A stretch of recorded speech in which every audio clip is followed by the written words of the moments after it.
It looks like Yeah, cameras it's are weird. Yeah, we Yep. lost Dave. And I'm in two separate screens. I'm split in half. Well, hi everybody. Welcome to of course, pretty. What's going to be a really great, fun evening doing a Candlekeep mystery.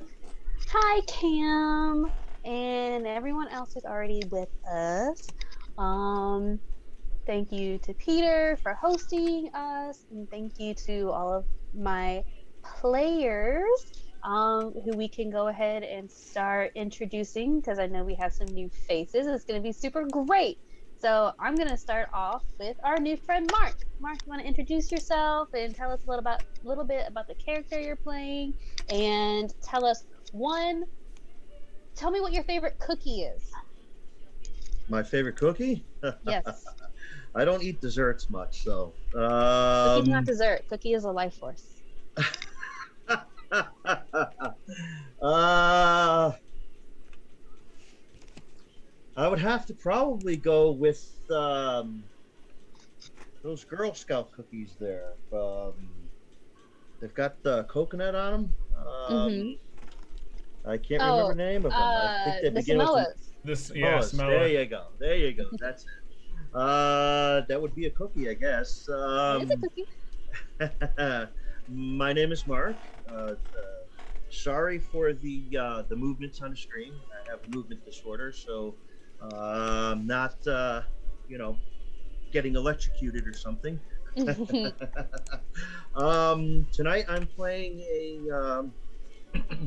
a male wood elf, a thief, or a rogue, as 5e would call him. He's basically left his tribe to seek adventures in dungeons, and hopefully to find treasure to reward himself. So, um, yeah, I guess you can say he's a little bit of a kleptomaniac. He won't Oh. steal from friends, but if it's not chained down, there's an option that he'll take it. And how do you pronounce his name? Because I've been trying to figure it out all afternoon. Duelathon. It's Suwayathon. Elvish. I was Yeah, right. it's Suwayathon. yeah, it's Yes. it Game means over. I already won D&D for the it means day. mark in Elvish.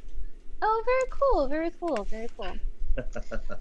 All right, and then we can go to our next newer player, Jonathan. Hello. Yes, I'm Jonathan, and I'm playing Rudok, the small little owl folk boy, who is a 5th level light cleric. Even though he's very small and looks timid, he's actually just full of enthusiasm and zeal, a little too much.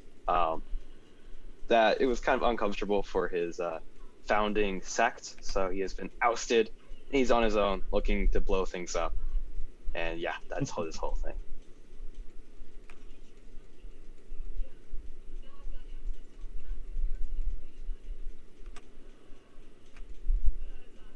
And Jen seems to have Peter. frozen. Oh, nope, Yes. there she goes. There she's Huh? back.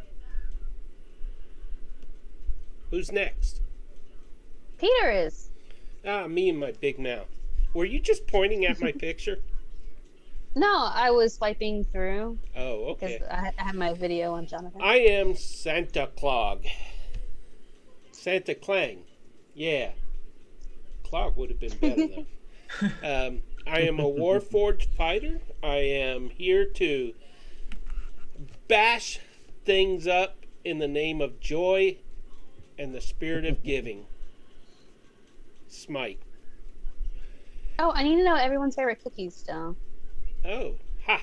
Well, my favorite cookie is oatmeal and raisin. So I'm an And, old-fashioned kind of guy. Good I'll have to choice. remember that at Christmas time. Jonathan, what was your favorite kind of cookie? Mine's Snickerdoodle.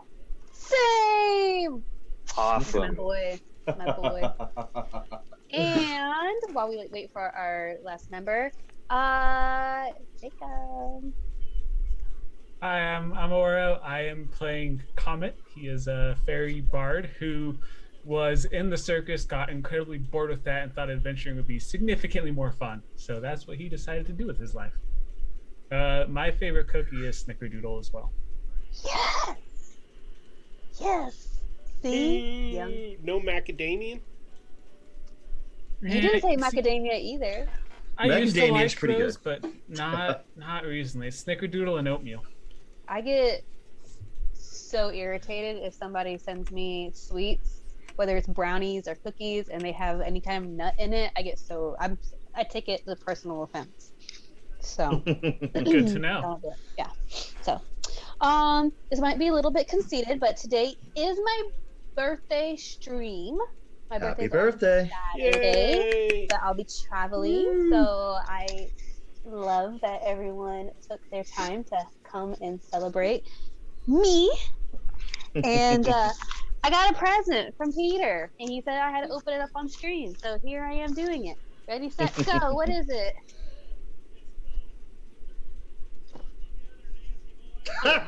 You don't look too happy. Peter was kind enough to send me a copy of one of his books. Is it written? It is not even personalized, Peter. There's I had Wow, it no sent directly to signature. you. Oh my god. That's actually from Cheaping all of out. us. it's not a first edition signed copy. It's not a manuscript. Peter, thank you. It's not even hardcover. It's not even a hardcover.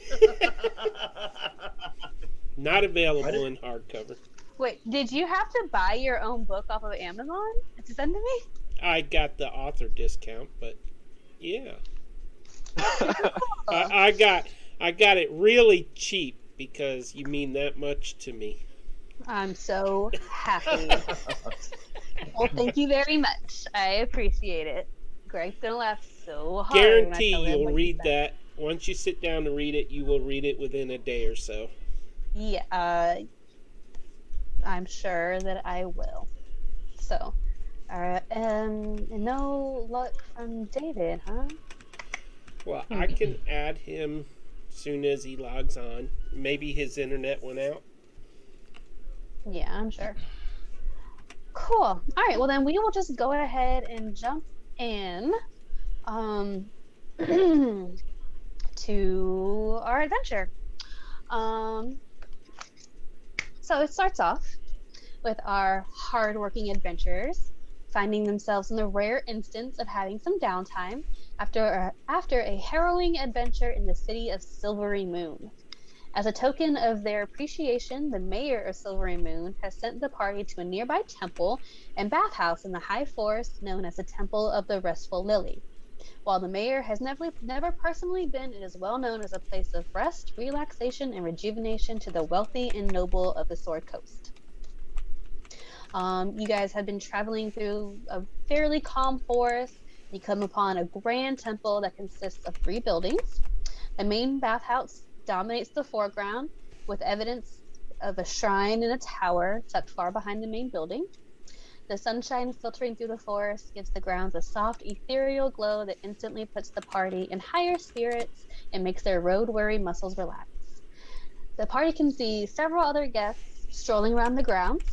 The walls of the bathhouse are luxurious stone, big tall windows with abstract designs of stained glass. And in the front, obviously in the front of the building, there's a couple of heavy wood doors. There's some trails, some paths around. So you guys can choose to go through the front door, or you can go explore the grounds, whatever you guys decide to do. And this is where you guys start. Okay, do we have a map to look at, or Kind of, sort of here. I can put you on.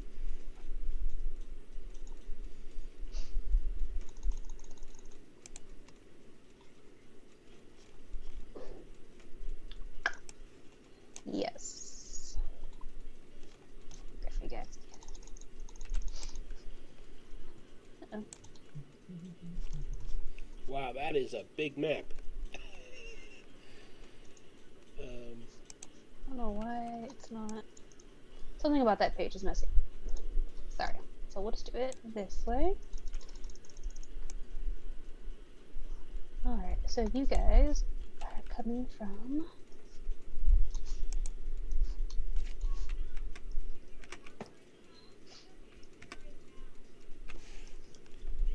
Alright, is everyone there on the map? I dragged my token onto it, but I don't see any other tokens. Everyone should be down at the bottom. Yeah, I just see. Oh, there we go.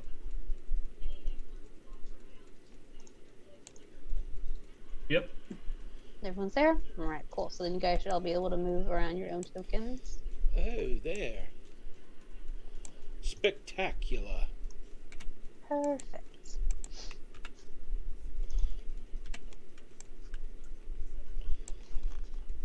So yeah, so right here in front of you that I'm pinging is the front doors. These are all very tall windows, and you can go in the pass around the back, or you can just go through the front door. Like I said, you guys basically got a free pass to go to this temple to relax as a thanks for doing some heroic deed for this town. The mayor has never been lucky enough to get to go, but he's heard wonderful things. It's a well-known temple through the elite and the wealthy of the Sword Coast. So you guys can just walk on in. No problem willy-nilly. You see a bunch of people walking around, milling about. Some people are in workout clothes, or they've obviously been working out, sweaty and gross and everything. Some people are just lounging and reading. It just overall looks very relaxing, like a spa. It's a spa day, guys. A spa day? I've never been to a spa. What do you do at a spa? You relax and rejuvenate. Okay. Well, I'm going in. Going in? Yep. Going as well. Ruduck will tag along. All right. A bit. So then you guys go through the large double doors, and you hear a little ding ding ding, a little bell. You walk into this room. It's a large lobby, and the scent, or the air is heavy with the scent of fresh lilies. In the middle of the room stands a large desk with a bunch of very nicely, very nice flower vase full of lilies and a bunch of nice stacked papers. A dark-haired man in fine clothes stands up from behind the desk as he sees you. Let's see.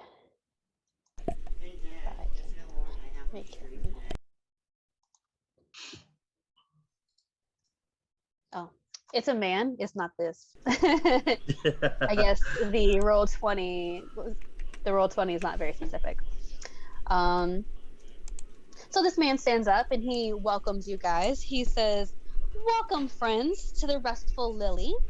Freshen yourselves in our luxurious bathhouse, or perhaps you'd enjoy a massage or a haircut, a shave or a pedicure, manicure. Road tired feet, simply cry out for comfort. Whatever your pleasure, we are here to serve. May I ask this wonderful, albeit tired looking group, what is everyone, what would everyone like?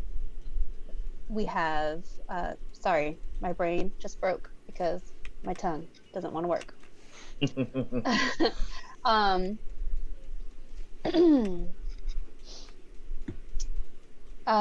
So he hands you guys a kind of like a booklet of services, and it goes through. You guys can. There are options for haircuts, shaving, workout classes, meditating in the spa, all sorts of different things. It has all the prices for all of it too. So anything on that list, anyone here is more than welcome. Is more than happy to assist you guys in any way, shape, or form that you might seem fit. Rude Duck, I think, will slam the pamphlet onto the ground and say, "What type of temple is this? I see no dead bodies combusting in flames. I see no holy symbol mounted on the walls. This is a Oh, glorified spa. It's a disgrace." Oh, no. This is actually a temple. It was once a temple. It was once a temple to Soon, the goddess of beauty and self-improvement. Um, it So no dead bodies required.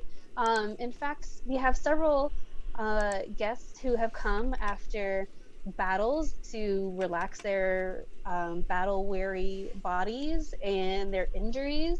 Um, but no particularly dead bodies here. Soft and pish posh. Oh well. I But have a question. yes, of course. Go ahead. Does the massage include an oil rub down? In the massage parlor, you'll actually be able to they have a separate booklet, and you can pick and choose different services, to whatever you might like. My gears and joints are a little squeaky. I would like to get some oil. Yes, I see that. You are particularly metallic, and we have seen one or two war forges around here, and we know exactly what you guys like. Anything that any of you guys need, we can get, we can do it. But yes, darling, I would love to visit the spa. That sounds like a wonderful respite from these last few days. Fantastic, super. I will just have all of you guys, and he pulls out a ledger. I will just have you sign in, and as soon as you sign in, I will give you a key, and you are the only person with this key. And behind me, he points to basically a just another pair of double doors, and he tells you, just behind me, you'll be able to take your personal belongings, and you'll find a set of a change of clothes, a bathrobe, workout gear, anything that you might need for your stay here. So you guys can just go ahead and change.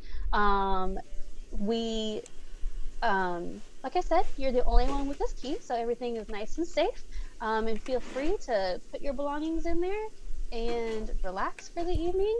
Or if you plan to stay with us longer, I can even show you up to your rooms.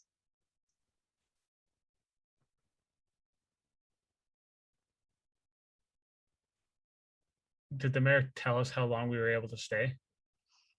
He didn't specify. That mayor, specificity will kill you.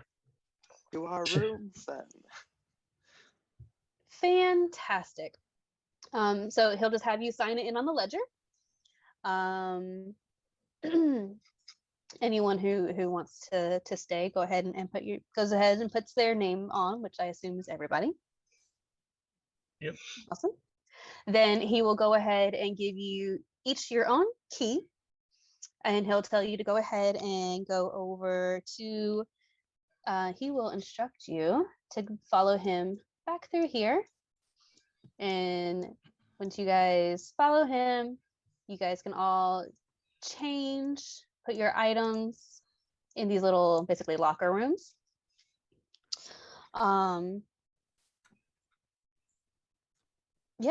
Each cubicle contains a wooden stool, 2 white robes hanging on hooks, and a large wooden trunk with a lock. And that's what your key goes to.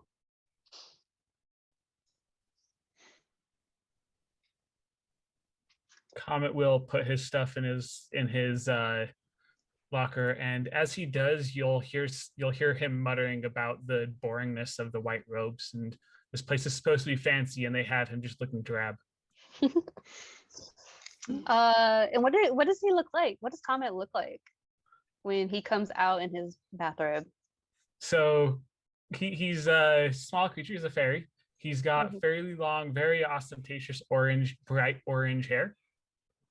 that he values very greatly. Other than that, he just looks like he has kind of like a glow about him that you wouldn't expect someone to have. But other than that, he looks fairly normal. Super. Swayathon. What does it look like when Swayathon? Well, I guess we'll go through and I'll ask. Yeah. So Swayathon put all of his belongings in this trunk, I'm assuming. Yes, yes. Okay. And what does he And, look like when he comes out? With the robe wrapped around him. He has there are pockets on these robes, correct? Yeah. Well, yeah, like a normal bathrobe. Okay. The way that he is, and non-trusting of areas,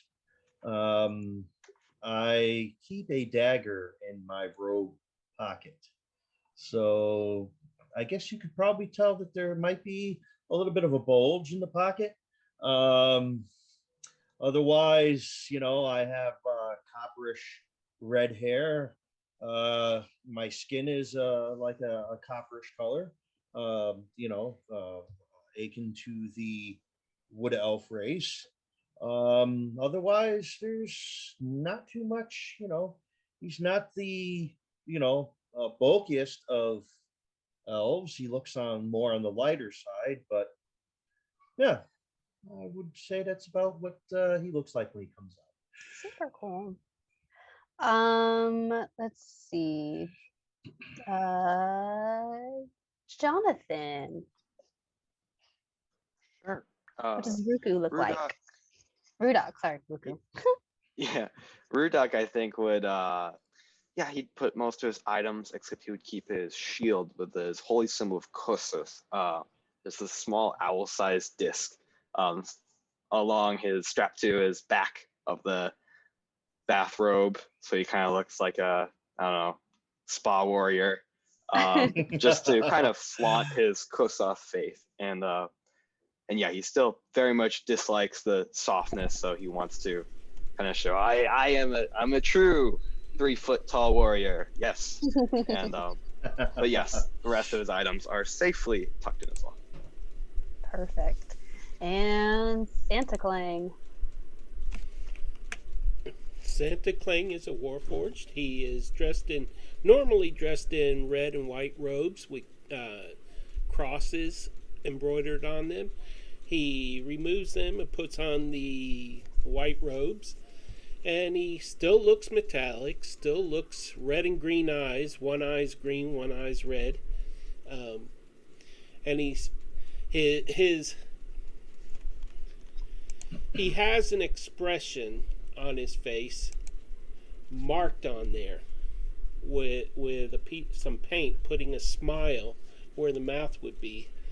And instead of a white beard, he's got a white collar of metal around his neck.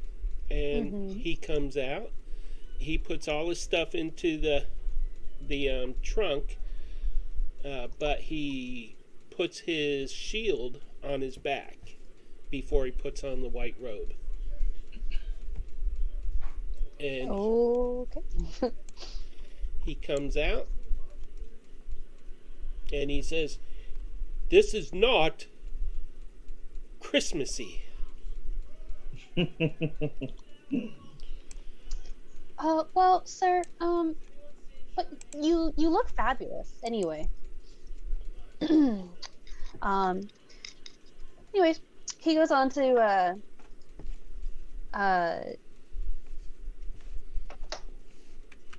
still nothing from David, right? Before we get too far into this? Dave has not tried logging on, and he's not on Discord. Okay. Well, that's good. Okay. So this young gentleman, his name is Safe. He says, "My name is Safe. At any point in time, you feel free to come up. I'm usually up here at this desk. Any of the staff members that you see in white uniforms are more than welcome to help you or point you in the right direction. and he's going to ask you where everyone wants to go. You can, there is the options to hang out in the lounge. There are, well, he's just going to show you to the lounge first. So you guys are going to come back out, follow him, follow me to the lounge. He's going to take you guys through this door here to the right. Clang, Sorry. clang, clang, squeak, squeak, squeak. You want me to move your token? You moved mine. So Did I? I'm so sorry. that's okay. That's no problem. I mean, we're all going to the same place. So That's okay. true. So yeah, so he opens up the door for you guys, and what you see is a whole bunch of large cushioned chairs set around this open space. Calming music fills the air and carries a floral scent. You're not really sure where the music is coming from. It just seems to be coming from everywhere. A bar takes up the corner of the room, and there's a bunch of shelves of expensive wines and spirits, baskets of fresh fruit. The two tables stand along one wall, each set up as a manicure and pedicure station with nail files, clippers, polishes, everything like that. These guys right here. And you'll see up here there is another staff member dressed all in white, just a pretty nondescript looking person, and they're just smiling and nodding, waving.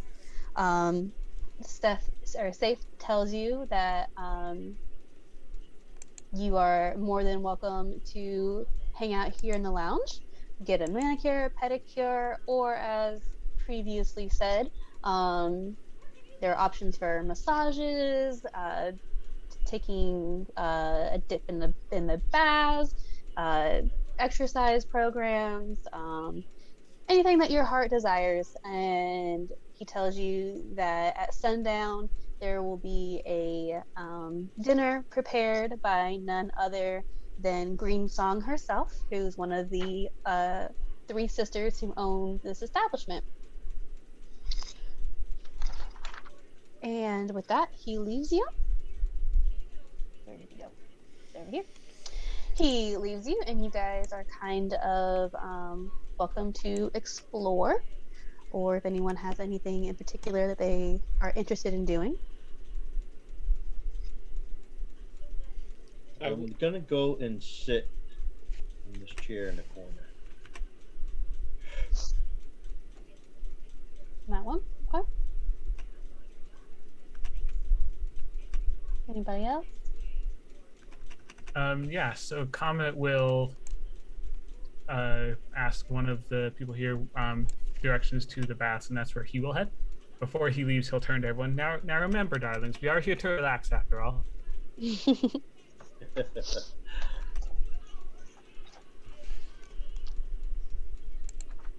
Sorry. I lost my page here.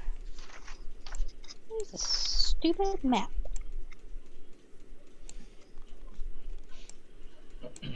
Oh, over there. Okay, cool. So Comet is going to go to the baths. What's everyone else planning on doing? Santa Clang will go. I assume that's a massage table at the top. These are these guys? Mm-hmm. No, those are the manicure stations. If you walk over and ask this nice young staff member that you want a massage, then they will nod and leave to go set that up for you. Okay. They'll nod and they'll kind of hold up their hand, like indicating for you to hang out here, and then they will leave to go get that started for you. Hello. Ho, ho, ho. I would like an oil massage, please. Ho, ho, ho, ho, ho. And they smile, nod their head, indicate to hang out, and they will leave the room. And then I will head to the bar and ask the bartender if he has a cup of oil. he looks at you strangely, holds up a finger, and goes back behind the bars, kind of opens up some bookshelves or opens up some shelves and moves some bottles around and pulls out like one like quart of oil and puts it in front of you. I will open up my robe and I will open up this little hatch on my chest and pour the oil in it, close the hatch and put the empty glass back down and say, "Thank you. He picks You just made the nice list." he picks up the glass and nods and goes back to serving the other customers. In here too, there are a few other folks just hanging out with their drinks. Most of them have kind of fruity tropical looking drinks. There is a sitting over here are a couple of women that seem to be just enjoying their drinks, hanging out, coming and going. You see a dwarf coming and going. You see a couple of different elves. So everyone seems real happy, real hangout. So, Jonathan, what does Rudy want to do? Okay. Rudy is a nice nickname. Is this a fireplace by any chance? It is. Mm-hmm. Wonderful. Is it lit? No. It's currently daytime. So it's not lit. All right. Rudok will demand for this fireplace to be properly anointed with flames. Is he gonna like cast flames on it or something? Is he gonna? No. He's calling for the staff. Oh, okay. He's on vacation. Perfect. Okay. Well, then another acolyte. I'm just calling him acolyte because it's the acolyte token. There's a duck in my hallway. Can you guys hear it? Mm-hmm. Maybe not. I want to see the ducks again though tonight. We'll Kind of see. here. They're like quadruple the size. That's my son, not a duck. Not a duck. Not Okay, a duck. good to clarify that. So another acolyte, another staff member comes up, starts getting the fire ready. Everyone's kind of like looking at you because it's pretty sunny. It's pretty sunny. It's pretty warm. So to want a fire is maybe a little different, but again, whatever the guests want, they usually get. So they set up the fire, and that is that. So. Yep, and Rudok will seat himself in this chair, lounging and just cackling with the flames. And that's what he's doing. Sweet. Cool. Okay. So, sorry,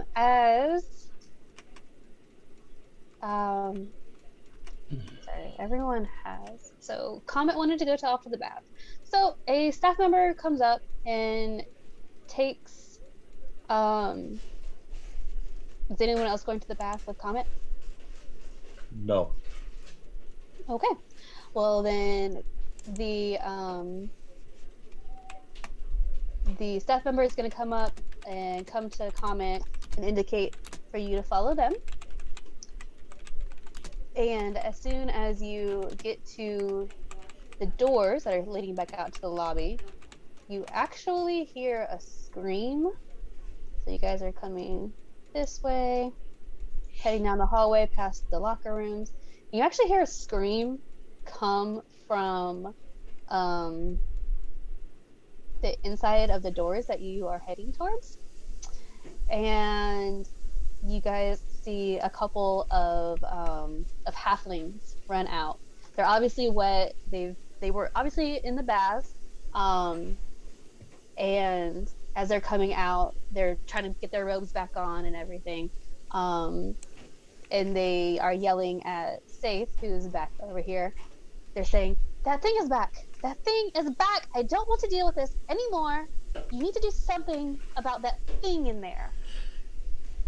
And Safe looks at them. "Oh, I'm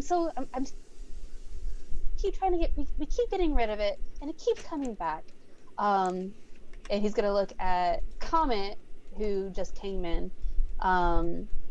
Or who he just met and is now obviously going that way. I'm so sorry, sir. I'm so sorry. If you're on the way to the baths right now, if you just give me just just a little bit, to go deal with this um nuance of a creature that just won't leave our guests alone. And he's going to Before he leaves, Comet's gonna ask, "What kind of creature is this?" um you know it's it's a thing that's lived here for as long as I've been a an employee of this establishment. The sisters who own it, they try we all try our best. We've called exterminators, and it never leaves. We're not really sure what it is, but it causes damage to the bath. It's been known to cause damage once or twice to some um, unfortunate guests as well. Um, all that we know is that the only thing I know about it is that it lives in the water. Would you like me and my friends to help you get rid of it? Uh, that would be fantastic. I would hate to impede on your relaxation and rejuvenation, but I did notice that you guys I did notice that you guys seem to be particularly maybe handy based upon the things that you put in your packs back there. I'm sure I'm sure I'm not wrong when I say that some of my friends would find a fight more relaxing than anything a spa could give them. Oh, well then, I would greatly appreciate it. So Comet's just gonna kind of float away back to the door in the lounge. And when he gets back, he's gonna look at his friends like, "Hey guys, there's trouble here. Come with me." Cool. And I will let you guys figure out what you're gonna do for just a hot quick second. I need to take like 2 second break. Hang on. Okay. Well, Santa Clang is going to stand up and say, "Looks like somebody's going to make the naughty list." And then he's going to race over here. Clang, clang, clang, clang, clang. Squeak, squeak, squeak. And meanwhile, while Jen is gone, y'all talk amongst yourselves while I set something up. That doesn't sound so good. Actually, you're not the DM. Never mind. That doesn't sound bad. If you're the DM, that would be very nerve-wracking, but I don't have to worry Maybe about that's that what tonight. Jen is doing under the ruse of a 2-second break. Preparing the Kraken.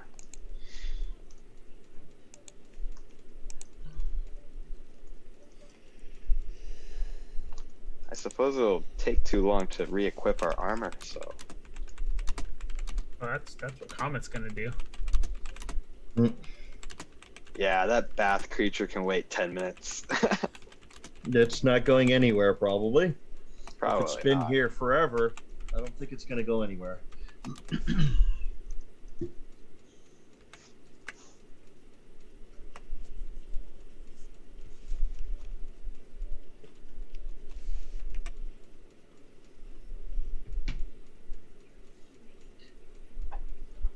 Okay, that was cool. All right.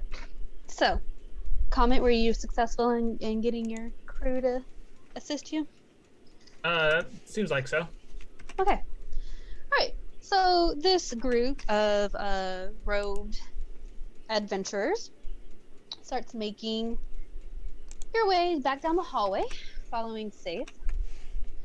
And he, oops, I just made his thing way bigger. Now, Safe, this creature, you said it's been here for a while, yes? Yes. The sisters who own this establishment have, let's see, it's going on 10, 11, 12 years or so. I've only been here for a few, but very quickly rose up to kind of being the, I don't want to say a manager per se, but basically.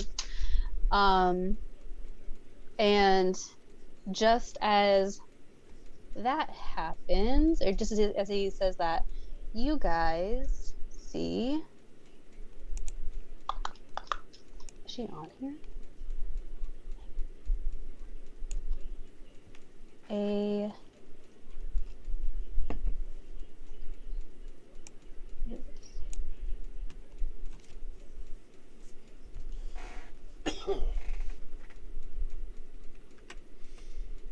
I'm so sorry. Santa Clang is donning his regular gear and stuff right now. We will have enough time to do that, correct? It'll, if you want. Yeah, you guys can definitely get back into your lockers and get a weapon. Did I go in yours by accident? I'm sorry. Oh! There we go.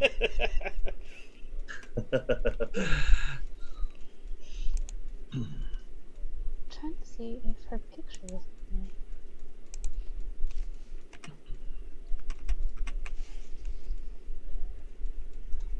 Oh, here she is. So coming from coming back from the lounge area behind you guys meet.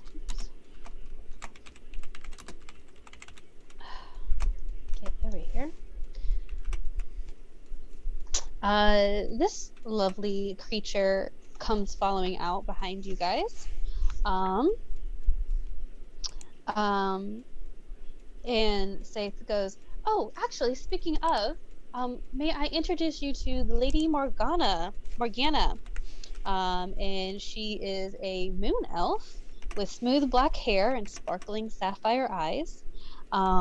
She speaks in a husky, alluring voice and focuses on the main day-to-day aspect of the spa. And she comes out and she says, Saith, who are these people? And why are you sending them off to deal with our pesky, our pest problems?" And she's kind of looking at all of you guys getting like dressed or redressed, I guess. And Saith explains to her, "Oh, these lovely guests are established adventurers from the looks of it, and have offered to try to get rid of our pest problem." And she looks at, is anyone back out in the hallway? Are you all still in your dressing rooms? Well, we couldn't have dressed that quickly, right? Or can we dress that quickly, or? Well, I guess not. Well, I don't know. I don't know how fully dressed everyone's getting. I don't know if y'all. I don't know who's coming out like back in full clothing or in full get up. Yeah, well, that's what I'm doing. I'm getting my stuff. Yep. Comet would have taken the opportunity to put his regular clothing back on. Okay. Well, as soon as you guys are all doing that, Yep. she's gonna look at all of you and say, any assistance that you provide to us will be repaid in full at the thanks of my sisters and I. So good luck." And again, should you rid us of our infestation, come find me. And she walks back towards the front. And Saith follows her. he'll look at you guys and say, it should just be just right there through that door. And he follows Morgana back. Khan will turn to their buddy. Well, my darling, shall we go? Yes, yes, such a soft place needs our help. Let's do it. Shouldn't we not find out what this being or creature is first? I mean, I don't think we're going to find out unless we look at it, right? And the only way we're going to look at it, unless you can see through walls, is to go through that door. Yes, but Morgana may have known what it is. She is one of the sisters. She may have been able to give us a clue as to what it might be. This is true. Santa Clang, find out what it is. And he goes no, through wait, the no. doors. Oh, you just go in? Okay. Yep. Rudak will follow. All right. So anyone who's walking in, you see a floor of polished white marble surrounding a large central pool of steaming turquoise water in this large open-aired bath. Stone pillars stand along the outside wall, sculpted with relief carvings of the goddess Sun. Between the pillars, frosted windows diffuse the light from outside through the mist that hangs in the air. And as you are walking in, you can obviously see that there is water splashed all over, very similar to my children after a bath. Oh, I hear someone. Maybe not. Maybe I don't. Jen, Mm-hmm. you have some birthday wishes in chat. Oh, thank you, everybody. Sorry, I have not been looking over here. Thank you, everyone. What can we do to celebrate Jen's birthday? Thank you, everybody. What? Nerlandia gifted 5 subscriptions. Aw, thank you, Kat. That's super sweet. Let's see, who else here tonight? Dang, it's a lot of us. That's super. All right. So the people who are going into the baths, is that everyone at this point? Yeah, and as Comet and Sweetathon go to follow, Comet's going to turn back to Sweetathon and just say, it happens every time. Just run off ahead. Always. I try to bring up the rear, but it's kind of hard to keep pace with them sometimes. You're telling me I don't even have to walk, and I struggle with it. Sadly. Is anyone getting up closer to the water, or is everyone just kind of hanging out back here? Can I make a perception check from this vantage point? Yes. Just to see, anything in maybe the center of the pool here. Yeah, for sure. Anyone who wants to roll perception checks, more than welcome to. Rudak will do the same. First roll of the game. First roll of the game. Oof, not great. I rolled a 6, and I'm next to the water. That is a 21 from Rudak as he kind of hovers above. Nice. Super. All right. So Rudak, you how tall up or how high up are you hovering? I suppose like 15 feet over the water. Okay. Cool. So from that vantage point, you see a face kind of looking like straight back, like straight up at you like this. And as you are hovering over it, everyone else back there sees a form shaping up into the water. Or the water is, I guess, shaping up into a form, if that makes sense. And you guys see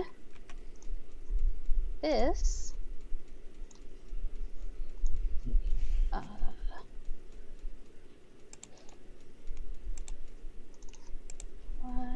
is it not going? See, Greg messed with everything. Peter. All Greg's fault. I know. I think because it's all Greg's fault, we all feel very inspired for this battle. One inspiration. Yes.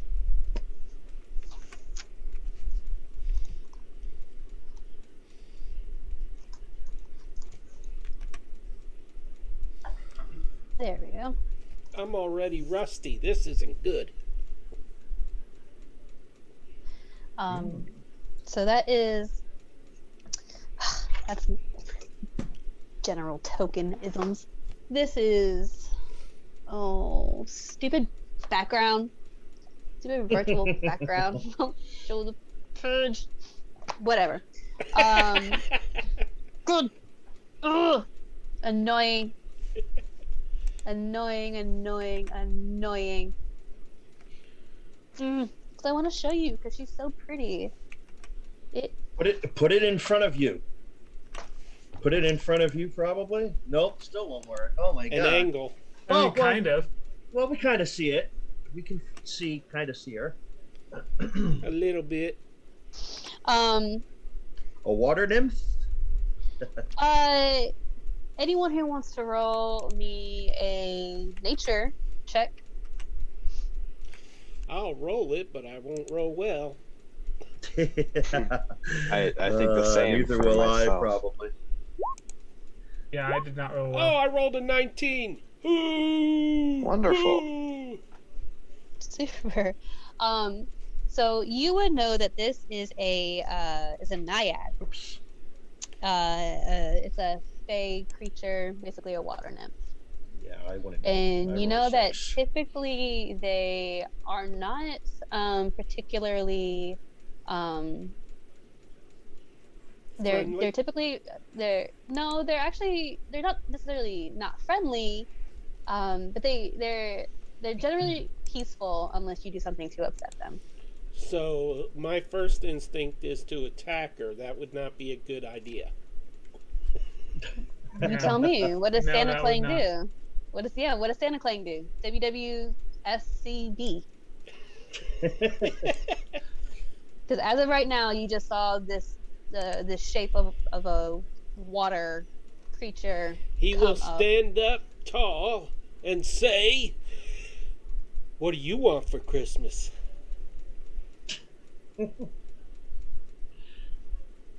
She's kind of like cocks her head at you and is very confused. Ho, ho, ho, ho, ho. And I show her my big belly, which is flat. Well, still a little concerning. Do you want No. Christmas presents this year? Do you speak common? She looks at you. Yes, I speak common, but the words that are coming out of your mouth make zero sense. I am comprehending zero of it. I don't know what Christmas is. Would you like a gift? It depends on what the gift is. And who are you? I am Santa Clang. Did she send you in here? She who? Mrs. Clang? No, the Lady Morgana. However I want to say her name tonight. Did she send us in? I mean, indirectly, it was more of Seth or Steve, however you pronounce his name, sent us in. We have met her. Is she your friend or foe? And with that, she actually splashes you Whoa! with water. Oh, I And, thought you said flashes me. I'm like, whoa! Splashes you with water. Don't get too excited there, Santa Claus. So she's actually going to reach out and touch you, and you're going to take 9 psychic damage. For asking a question?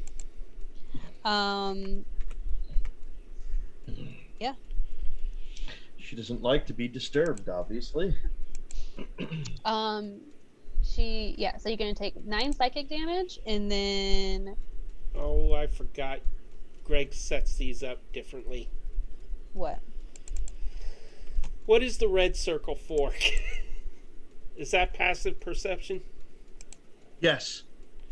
Yeah, and then Okay. green should be your life, and your blue should be your spell Your save armor DC. class.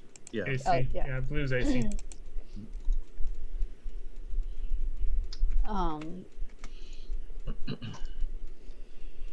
So as she reaches out and she touches you, you hear this awful sound, this awful screeching sound in your head, and it's screaming at you that anyone who is a friend to that witch is not welcome here.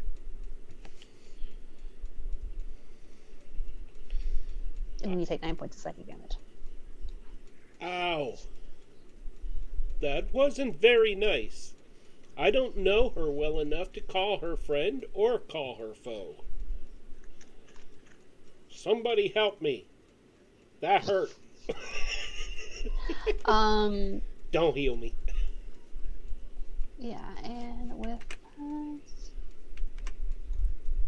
let me see if It's a good thing I just consumed some oil, or that would really stiffen my joints.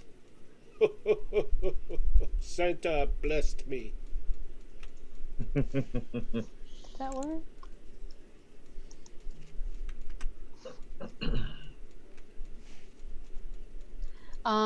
So yeah, so she reaches out, does damage to Santa Clang, and then disappears back into the water.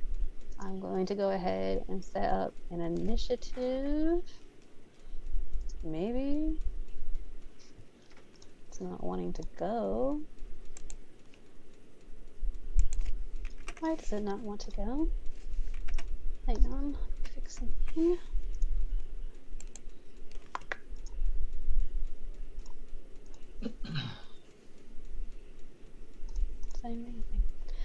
Does anyone else do anything when they see Santa Clang? Well, we wouldn't have seen him, right, if it was psychic damage? Well, you guys saw her reach out and touch him, and I'm assuming Cole. Santa Clang, how do you respond to this psychic damage? Oh, and he just said that, and he just asked for help. Yeah, he asked for help. Yep. Squeak, squeak, squeak, squeak. Well, Comet will shout out in Fey. We aren't here to harm you. We wanted to talk first. How deep is the water? It's 10 feet deep. Oh, well, I'm not jumping in. Yeah. And it would typically be, you could tell that normally this would be really peaceful blue, but obviously around where she is, it's very dark and swirling, so you can't really see the bottom.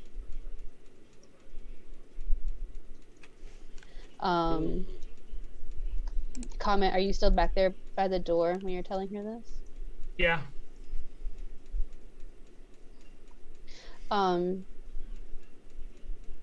She'll kind of peek her head back over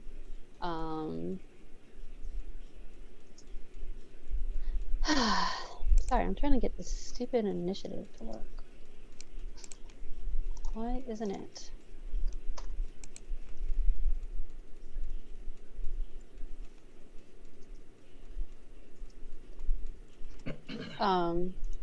So yeah, sorry. Comment.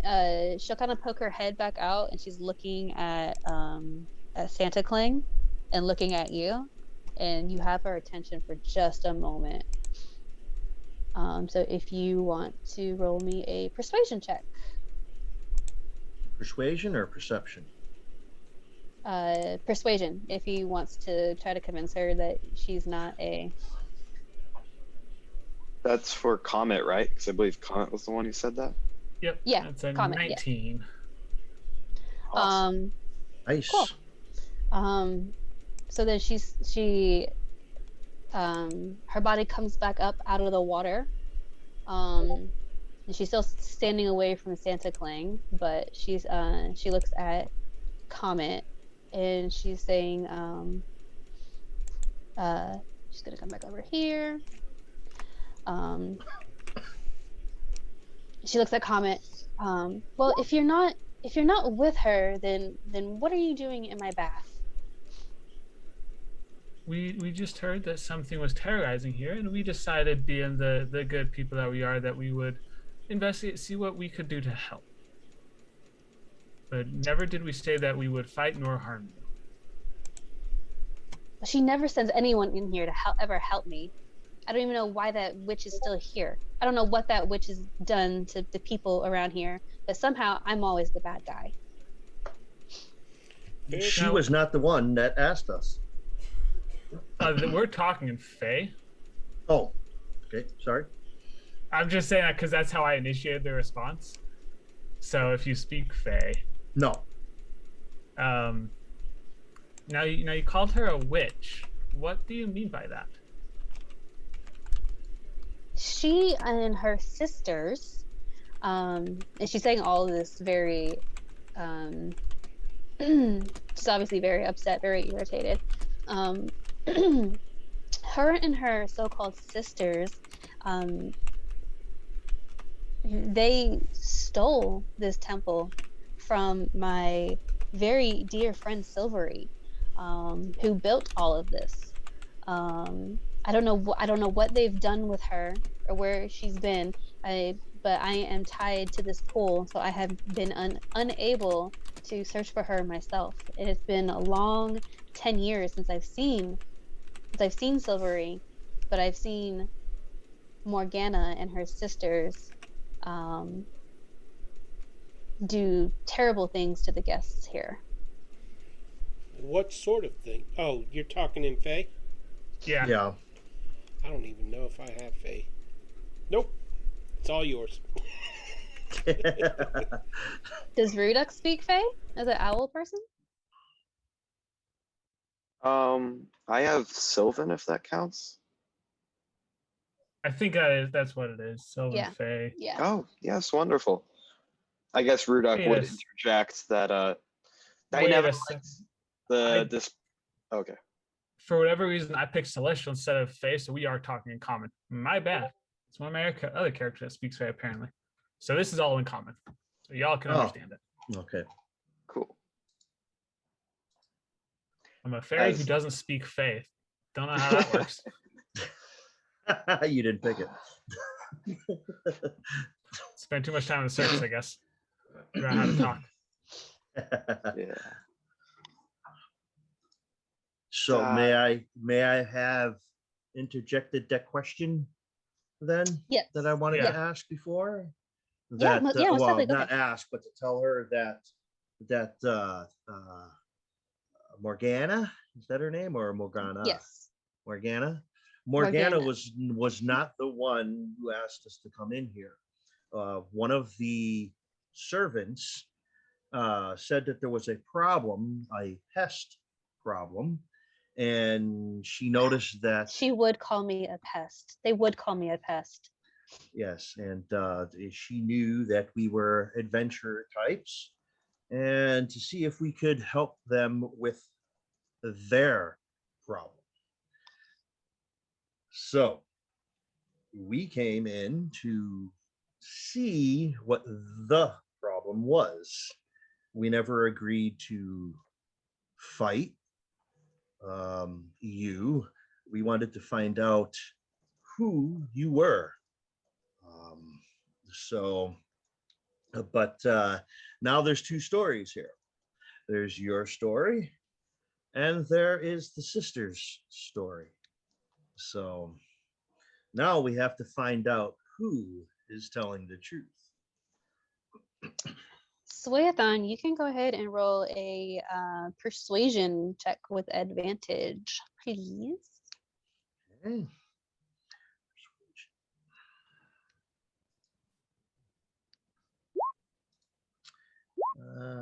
23. Perfect. Great job. So she's still on edge because she's not thrilled about trusting you guys, but it seems like everyone's stories are kind of matching up. And she'll relax, and any of the water that's spilled out around the pool kind of recedes back into her and her body. And she looks at you, Swayathon, and she says, well, those three are terrible. Oh, my computer just turned off. Those three, Morgana and her sisters, Greensong and as how do you say Azirsa, that's what it is. Azirsa. They are not what they seem. I don't know the particulars of what they are doing, but people come here in fairly healthy, able states. They leave here in fairly healthy, higher or even healthier states of being, and then they pretty much all come back in even worse shape about a year after they leave here, from what I've seen, from what I've been able to see from the few people that I've met and spoke to and seen and observed in my time here. But when they come back, they're not themselves. They're shells of their former selves. Something is definitely wrong here. Yes, something is definitely wrong. Do you have any means that you can prove this to us? I do not, simply because I am bound and tied to this hot spring. I don't get to go very many places or speak to very many people, and they try to keep me as under lock and key as possible. So I do not get to see them very often. Now, they mentioned that you appear every so often. I'm assuming that's no coincidence. Like, how is it that you seem to disappear for a little bit and then come back? I don't really ever disappear. I just stay down and I just watch people. These days, I don't interact with very many people very often. I spend most of my time sleeping at the bottom. They Morgana and her sisters are they have a way to put me to sleep, it seems. And that's, I'm sure, what they call their pest control. Yeah. Well, it sounds like we need to determine who is speaking the truth here. Could you make it seem as though you are gone for a little bit while we look into what may be going on here? And then we can always return and decide who we feel is right and who is telling us the lies. I can do that. I can give you a couple people who might be able to corroborate my story. Um, there was once a barber who I haven't seen in many years, but his name was Ilmar, and he might be able to shed some light if he is still here. What does Ilmar look like? He is a drow. Dark-skinned elf, long silver hair. Okay. Before you go under here, may you tell us, if you know, what binds you to this area? Must be some powerful magic.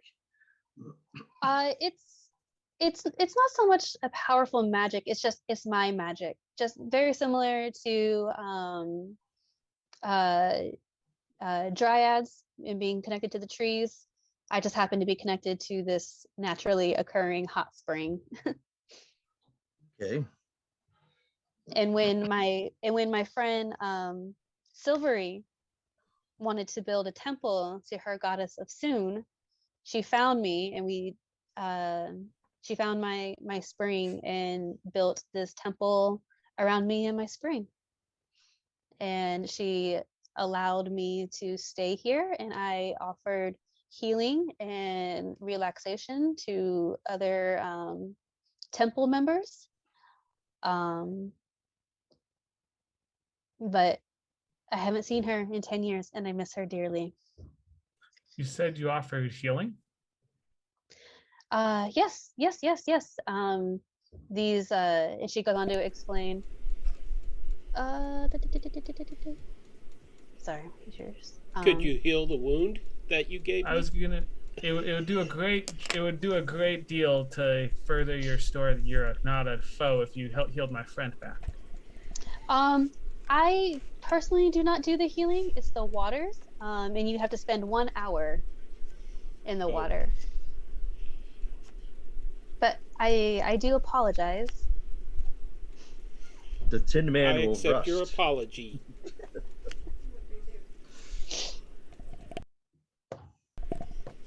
But what do the rest of you think? I think if I spend an hour in that water, my joints will freeze up. I 100% believe this Naiad. Never liked this stupid temple. You know, it's always a bad thing when there's not burning bodies at the front gate. So I can totally see this being sinister. Never really looked to me like a real temple, so I believe they stole it. Now, Ruduck, just because there's not bodies somewhere doesn't mean it's not fun. Or good. It's just not a real temple. They turned this establishment into a spa. How can I approve of that? No, the Naiad story adds up, I think. Santa Clang stares at Ruduck, like, no expression on his face, I guess, because he's a Warforged. So he just stares at him for a few seconds. So, and with that, her name is Serena. I don't know if I I don't know if I explained that to you guys, but Serena goes back down into the waters, and you guys can do what you please. I don't know about the rest of you, but I'm in the mood. I think I could go for a haircut. A haircut? Shouldn't Yeah, we... my hair's getting just a tad little long. I'm getting some split ends. Probably needs some trimming. Come on, Comet. You can get that done later. Well, let's try to investigate this. Let's try and find out what might be wrong with this place. I believe there is a certain stylist here that we were described could be a friend. Ilmar. I was hoping I could get a haircut from them. You can find information from him, too. Yes. Santa Clang does not have hair. Oh, well, you're missing out, my friend. Hair's like 90% of my personality. I just tie it up. Santa Clang go get his massage. Shall we go and tell the owners of this fine establishment that the deed has been done? For now, yes, we can. Santa Clang cannot lie. You do talking. Oh, I'll do the talking. And Santa Clang's player is going AFK to get a cookie. All right. As we go to talk, I'll give Comet guidance. Carl will just go right back out the door, and as he gets out the door, he's gonna kind of like fake that he's like heavy breathing. Just make it look like he put a lot of effort into what just happened. Okay, go ahead and roll up a performance check then. 13. What was the guidance? You can add a D4. D4. Not a great roll. Yeah. 17. There we go. Awesome. Yeah, well, you come out and you're huffing and puffing. Saith comes up to you. Oh my goodness. I do hope everyone made it out okay. Is the situation is the situation handled so that I may report back to my lady? Oh, you wouldn't believe it. I mean, we get in there and it was just a disaster. Water everywhere. We're swinging our swords, doing our thing, and oh, it was exhausting. I can't believe we made it out alive. Oh well, you have my lady's eternal gratitude. Please, if you would like to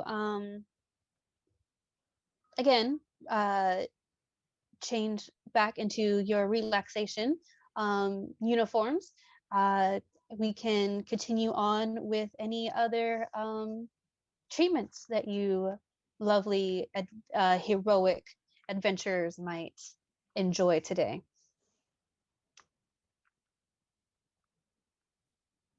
Okay. May you be able to heal my friend here, Santa Claus. In the battle, he has taken some damage.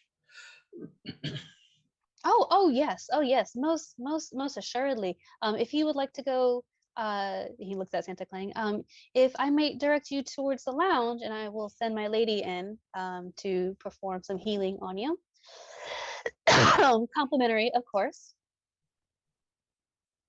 I did change. Okay.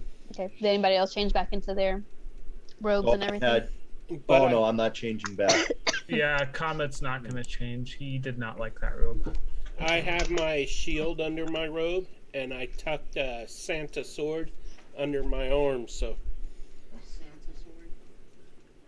That's what he calls it. That was my son, ladies and gentlemen. Almost better than Love Sword. Almost as bad as Love Sword. Oh, whoa. Peter, come on. We're never going to let you forget that. Then Saith is gonna look at the ones that didn't want to change, and he says, "Oh well, maybe perhaps your blood is pumping, and you might want to go visit Azirsa out in the gardens. She is getting ready to start our wonderful invigorating exercise routine with a group of guests, if that's what you would like to do. Again, you can we have massages, couples massages, if anyone is interested in that. Manis, pedis. Obviously, you just visited the baths, so maybe you're good on the baths. Haircuts. Anyone who would like a nice tight close shave. Anything. My ladies will be very pleased at your assistance with the baths, and I'm sure anything else that your heart might desire will be taken care of. You know, I could really go for a haircut. I think I could get a trim. Oh yes, and he calls forward another acolyte, another staff member in all white, and they kind of again silently nod their head. Is anyone else going? I think I need to talk with your lady. That fine marbling in the bathroom reminded me how you are all misusing these holy grounds for your little spa and recreational exercise activities. Where can I speak to your manager? Oh my! I am sorry that you feel that way. Yes, my lady is back up towards the front. If you would like to speak with her. Rudak, don't go causing any trouble, please. I think you know me not well enough, Comet, to offer me such a warning. I will approach her, I guess. Okay, so Rudek's gonna go talk to Morgana. Santa Clang is at the bar. Swayathon? I'm going with Comet. Going with Comet. Perfect. All right. So let's just go ahead and split the party 3 ways. No big deal. That's What great. could go wrong? That's fine. That's perfect. We will do Ruda first. Okay. So Ruda, you come on up, and Lady Morgana's looking at you, kind of not haughtily, but definitely has her eye on you. I slam my feathers onto the table, although it's more like a soft thump, and because he can't get much force behind it, and he's just going, "Are you, by any chance, an acolyte of that beauty goddess of yours?" You're asking her if she's an alkalite. Yes. Um,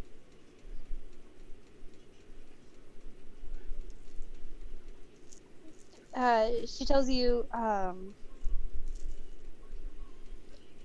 am a believer in all things beautiful, and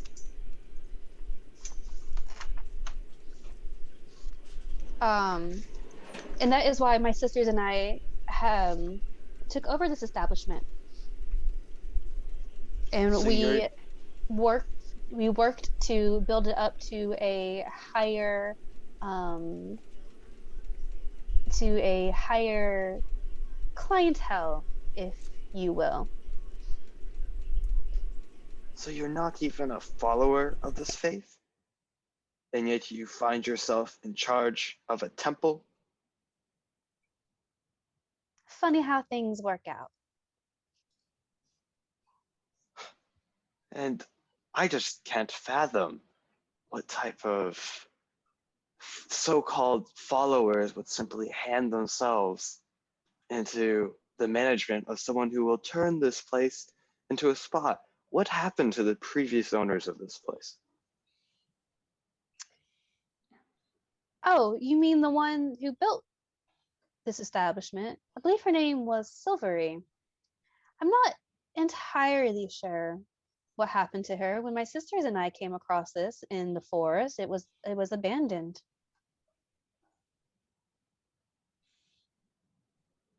I'd like to insight check that, please. Sure, go ahead.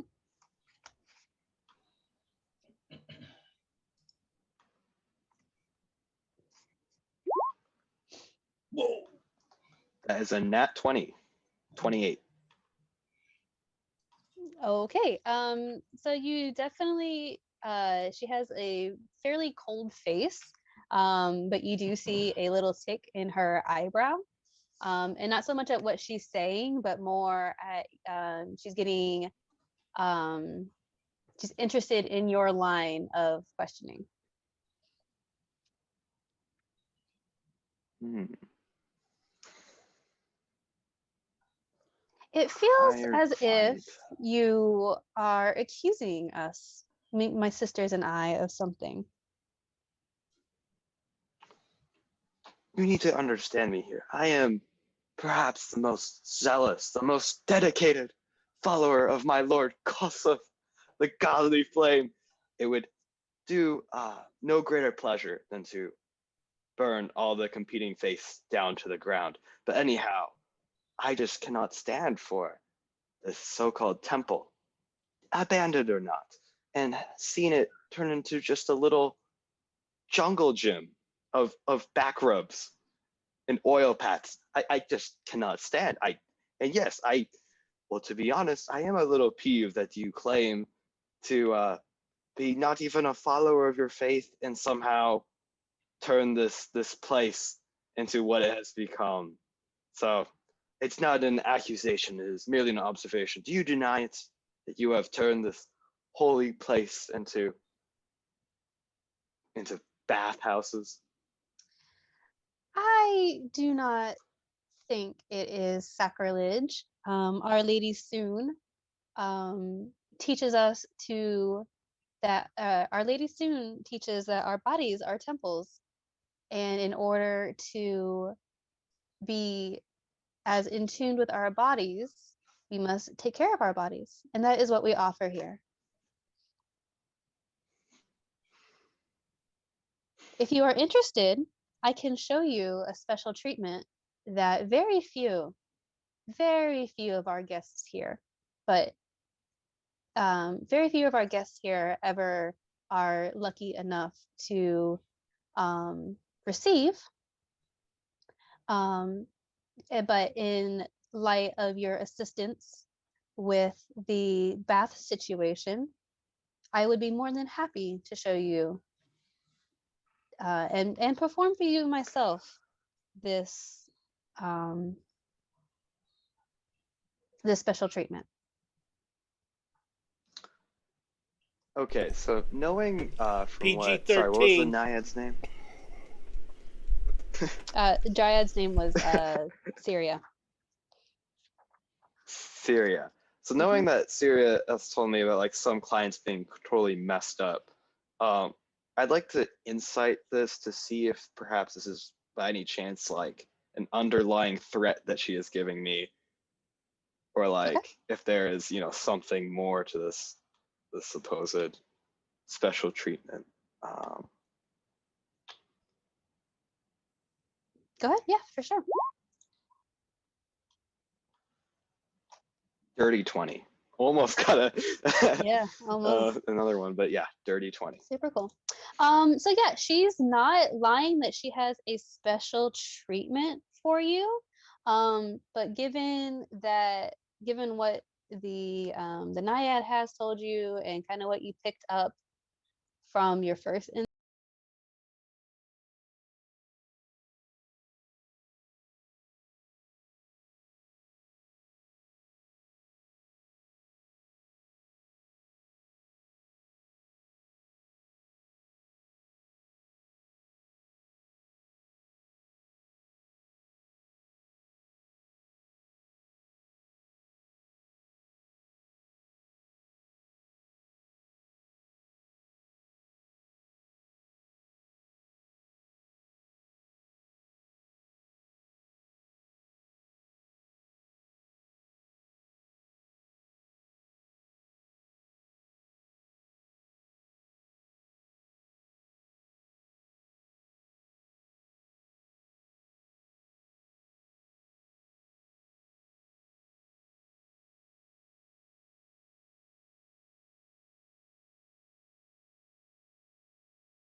No, I was listening. I had it on speaker.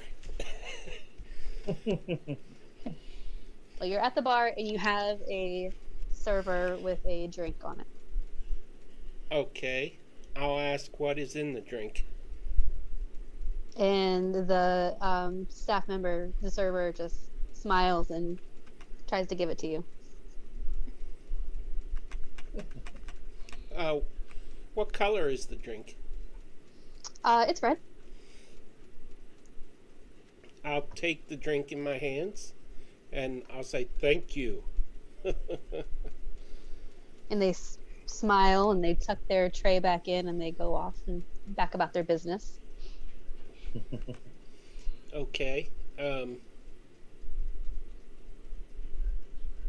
Little problem here. What?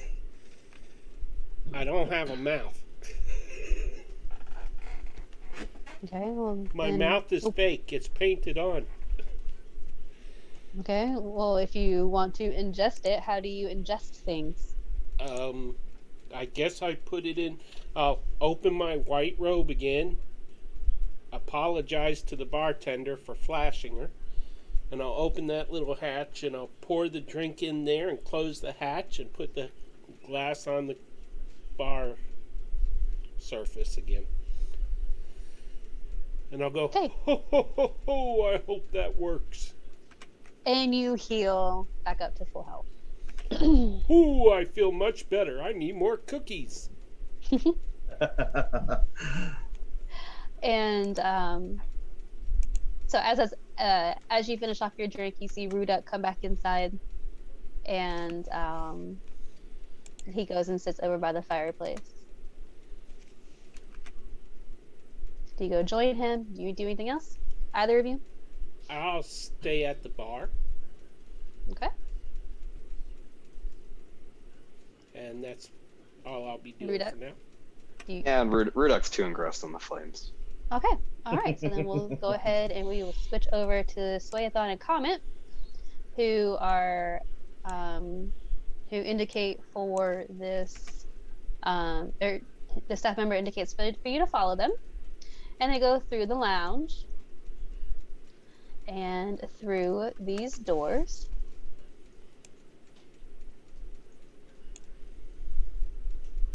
Are you able to get through? Yeah, as they're walking, Comet's gonna say to her, "Now, I'll have you know, I take great pride in my hair. I hope that only the finest of your barbers here will be the one to cut my hair. It's quite a treasure to cut my hair. It's quite an honor." And this this staff member looks at you and kind of just does like a little bow and opens up the door for you guys to come inside. And as you are going in, there are several adjoining chambers dimly lit with shrouded lamps, each furnished with a bed frame. They can be tilted for massages, and there's also a couple of barber chairs. Typical hair sort of things. And in the middle of the room is a male drow. Very thin, long silver hair, typical. Let me see if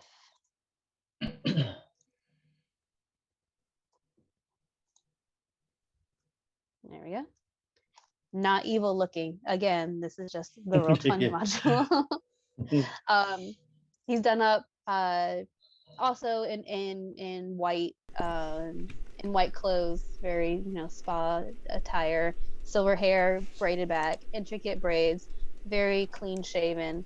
And the acolyte bows again and leaves back off into the lounge. And the drow simply points to the two chairs, indicating you both to sit. Is there anyone else in this room, or is it just us and the drow? It's just you guys right now. Perfect. Yeah. But again, as you guys have been going through all these rooms and the lounges, like there have been people coming and going from all over the place. So. And where are these chairs? They're not typical. They're actually not like really like. Yeah, they're super, just. Yeah. But yeah, we'll just say like here and here. Yeah. I'll sit down. As he sits down, he'll look at the drow. Now, pray tell, what's your name, good sir? And he says in a real gruff voice, Elmar. And he goes and he gets the capes and he's getting things ready. As you guys are sitting down, you can see in front of you guys, you can see like on the wall opposite, it's very neat. Everything is laid out. All the all the typical barbering tools, shaving tools are all laid out very nice and neat there on the table. My memory is not great tonight for whatever reason. Was that the same name that Syria told us? It is. Cool. It is. As he gets ready to cut hair, Comet will just say, we've only been here for maybe an hour, wouldn't you say, Swayathon? I'd say about an hour, maybe a little bit more, but I would agree with you. We've had a very interesting day. I mean, we get here and the first thing that we do before we can even sit down and relax is we have to deal with this water creature. Have you ever heard of it? And while you guys are saying that, he was back over here getting his tools ready. He kind of like looks over his shoulder at both of you guys. And he says, "Yeah, I've heard of it. What'd you guys do?" Oh, the hero stuff. Scared it away. Won the day, If there were any maidens on hand, we would have wooed them with our wonderful skills. Oh. Did she tell you to do that? Who's she? The nymph? Morgana. The Lady Morgana. That's what he says it. The Lady Morgana. I mean, she was there. She asked us to see what we could do, but I mean, it was more that that man Seth that asked us to see what we could do about that nymph. I will say that nymph was quite the talkative one, though, to say the least. And he starts lathering Comet up for a shave. Oh, not a shave, my good friend, just a haircut. He continues lathering you up for a shave. All right. Kyle has no facial hair whatsoever. Like, He continues lathering you up for a shave. right. Have you ever encountered that that nymph before? I have. What do you know of her? He kind of looks around the room. And then looks back at you, but in his very piercing black eyes, his typical, piercing black drow eyes. He looks at you dead in your eyes and says, I know that if you killed her, we will have problems. As he has like a razor in his hand. Who will have, did you say we will have problems? Yes. You and I, my friend, will have problems. Oh, well, I think that you take ease. No harm came to that nymph. And he puts the razor back down and like wipes your face off. Go ahead and roll a persuasion check for me, Jacob. And then he's looking over at you, Swayathon. Wow. And you, what did you do to her? I did nothing. Just trying to come to the conclusion of what might be true and what might not be true. What did she tell you? And he looks back over at you, Comet. You said she was talkative. What did she tell you? Oh, she gave us an interesting story of how long she has been here and what she says happened to this temple and how the lovely ladies who run this temple came to supposedly how they came in possession of it. And he kind of grunts. They're not very lovely ladies. Is that what she told you? In a matter of speaking. Well, she's not wrong. Oh. He looks at Swayathon. I know he wants a haircut. What do you want? He's kind of trying to like brush it off right now. I want to know if you are her friend.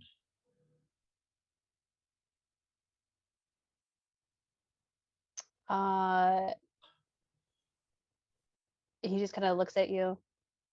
I have not spoken to her in several years. And then he like goes to start cutting Comet's hair. Please be careful. Not too long, please. Or not too short.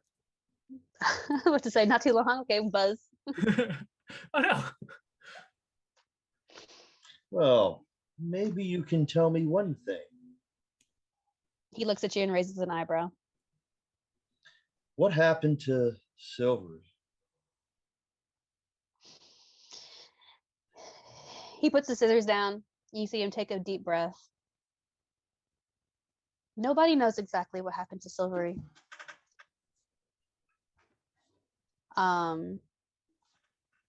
He's looking at you, at the pair of you, and he sees that you guys are adventurers. And let's see, he's gonna roll an insight check. No, he's not. You do have advantage, by the way, Jen, from Angel Devilson. Oh, thank you, Vanessa. Yeah, we'll save those. Save this for later.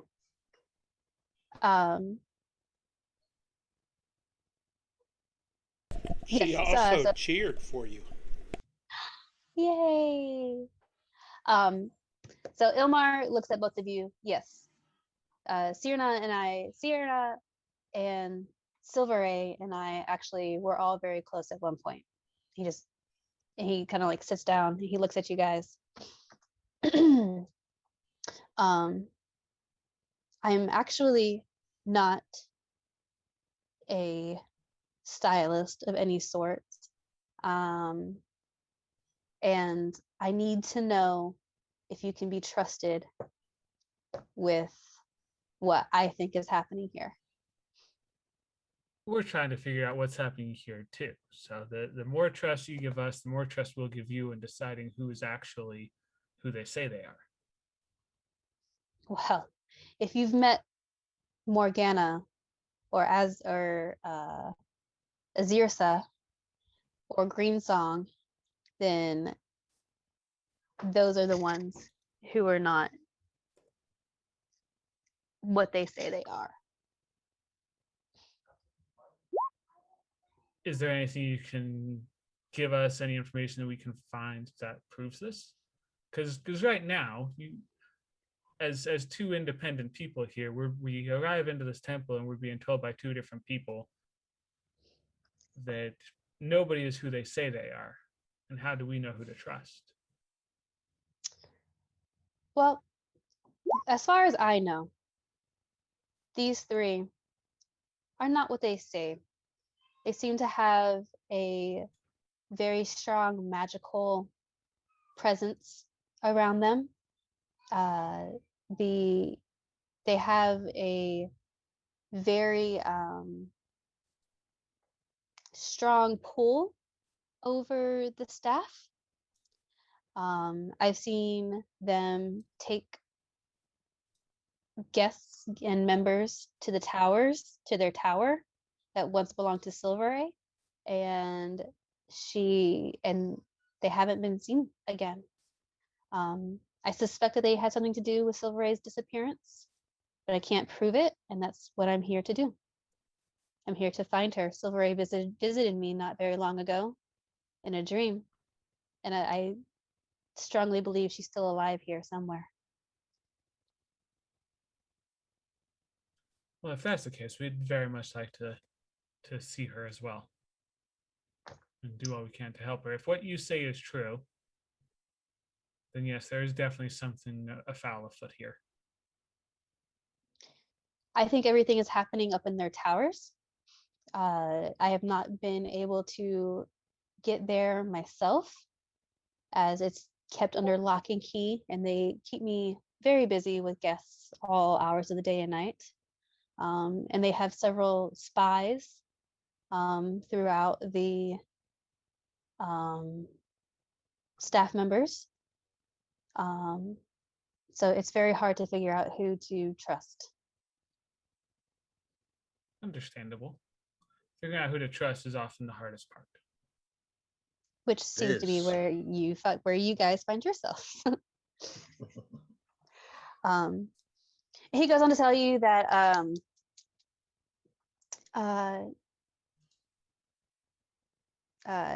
he offers his assistance if you guys want.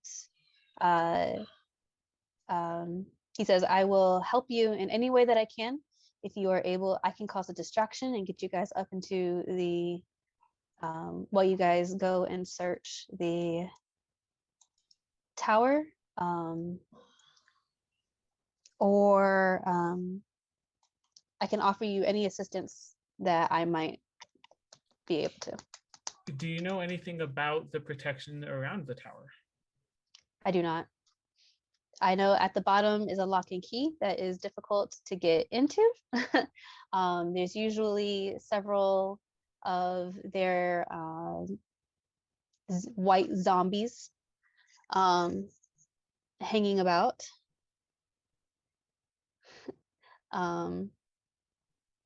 So it's very difficult for me to get in.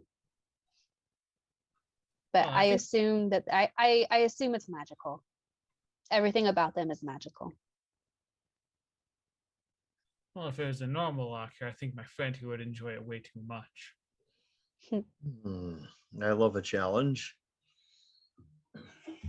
May I ask you a question? You may. Do you know what's been happening to these patrons? from what your friend has told us, they seem to be fine when they leave, but over the years, they seem to get worse and then That's need to come back. Do you know what might be happening to them? I assume anything that I have seen many people come here in tired and weary conditions, whether they come to relax or to recuperate or even uh, become stronger or wiser or more beautiful, um, especially if they are given the special treatments by the sisters. Um, they leave here and they are 10 times what they were when they showed up. And just as you were told, they come back shortly after and they are not themselves. The ones that came to be strong are bent over and decrepit. The ones that came to be beautified are wretched versions of themselves before they even showed up. But they all are taken to the tower. Is there anyone here that's here currently that has received that treatment in the past that we could talk to? I only know of one. She was once a strong golden dragonborn who came and beat Azirza in her um, games out in the gardens, and received Azirza's special treatment. And now she looks almost at the end of her life, and that was not even 6 months ago. Interesting. I rarely see her. I think I think the sisters have her somewhere. Every now and then, in the middle of the night, you can hear her wailing, and they try to play it off with the music. They try to cover it up with the music that seems to be everywhere in this place.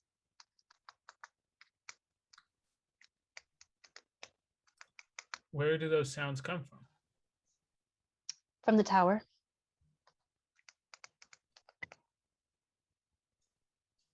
Well, seems to me like, does this tower have windows? The tower has it's pretty much a tower. It has very narrow windows on the way up, and then around the top, just short little windows. But there are no windows that you can actually like see into from the ground level. I'd very much like to see inside those windows. Does What Comet is it? have wings? He can fly. He doesn't have wings, but he can fly because he's a fae. Cool. He's been hovering pretty much everywhere he goes this whole time. Oh, okay. Well then, yeah, Ilmar will kind of look at him. Well, maybe someone who can fly is able to peek in there. I myself cannot, nor am I capable of scaling a marble tower barehanded. I'd hate to play all of our cards at once and have you cause a distraction several times. But I think if you could give me enough time to at least fly up and get to maybe one of the opposite sides of the tower, just something quick that might be able to give me enough time to get up there. Well, then I will stay here and I will wait for your word. And I will wait for your word to offer any assistance that you might need. What do you think, Sweetan? I think it's a good plan. I'll go with you and help you with this.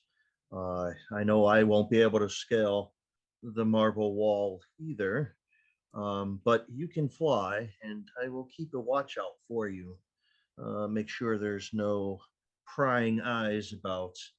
Um, we need to locate this tower. Obviously, it's attached to the building someplace, and we need to see if it can be accessed from the exterior of this building itself.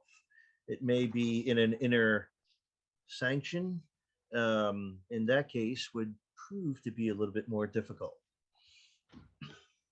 Well, it sounds like there's an exit we can get to, like an outside from here to the gardens. I'm sure we can spot it from there. I'm sure we could. And as he hears you guys kind of contemplating everything, he disappears off into one of the rooms and comes back, and he hands you each a vial. The one that he hands to Swearathon is, did I say that right? Swayathon. That's Swayathon. Yeah. Okay. He hands you a spell scroll of greater restoration. And to Comet, he tells you, and this is a oil of slipperiness. I hope you use it well, and it aids you where I cannot go. Thank you, kind sir. I'm sure we'll find a use for these. We greatly appreciate this. And he nods and starts going back to put all of his items back on the table. I must say, you did a great job with my hair, and I think I think I need a breath of fresh air. Yes, let's go find this garden.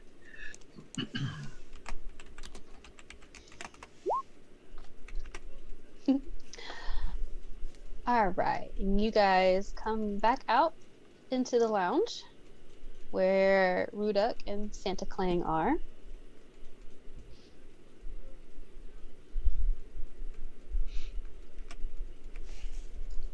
I don't know what this is. Are you guys going to get your other party members? Or are you guys going straight to Santa Clang and Ruduk? I don't know if you want to. You guys see them. You guys see Swearathon and Comet coming out of this room.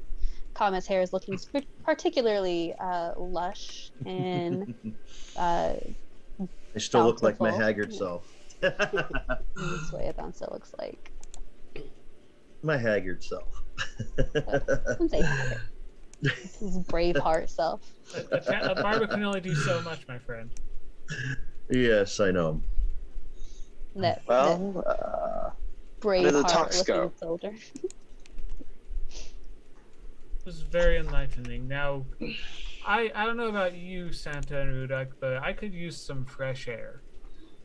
Yes. I do not breathe. Valid point. I could use open skies as well. And Comet will look around to see if there's any of the staff here, and ask, could you show me and my friends out to the gardens? And one is always close by, and they bow and indicate for you to follow them. And she'll lead you back out here into the lobby, where you see Saith again is behind the and anyone else who's coming. Oh, yes. Follow along. Saith sees you guys coming out of the lounge. I do hope that you are enjoying your stay here. Is there anything else? I see that you are receiving assistance, but is there anything else that your party might need? I am fine, but I don't know about the rest of my group, and I will turn to everyone else. Santa Clang is going to go get changed again into his full garb.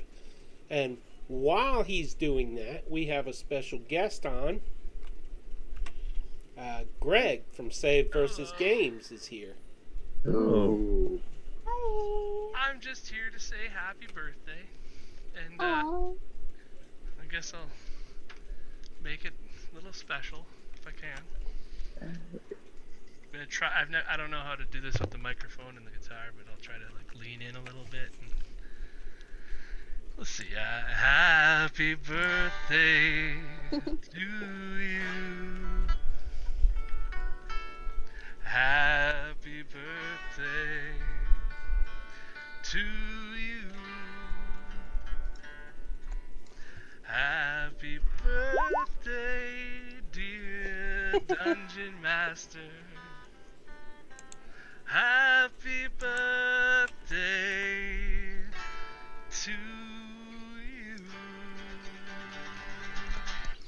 Aw, I love you. Thank you. Hopefully you guys have a wonderful stream. Aw, Roll thank performance. you. We're all still alive, so we got that going for us. And we all get inspiration. Yay. Really? Yeah. Oh. Ooh, Nice. sing again, sing again. I'll do it in Being a key bard. this time. Being a Wrapping it bard. up. Knew I should have practiced more. No, it was perfect. Thank you. Great. It was nice. It was It was great. wonderful. It was perfect. I wouldn't want anything else. Well, happy birthday, and I will be watching. Oh, okay. Good luck. Mwah. Face. Okay, well, now that I'm all blushing, good job, guys.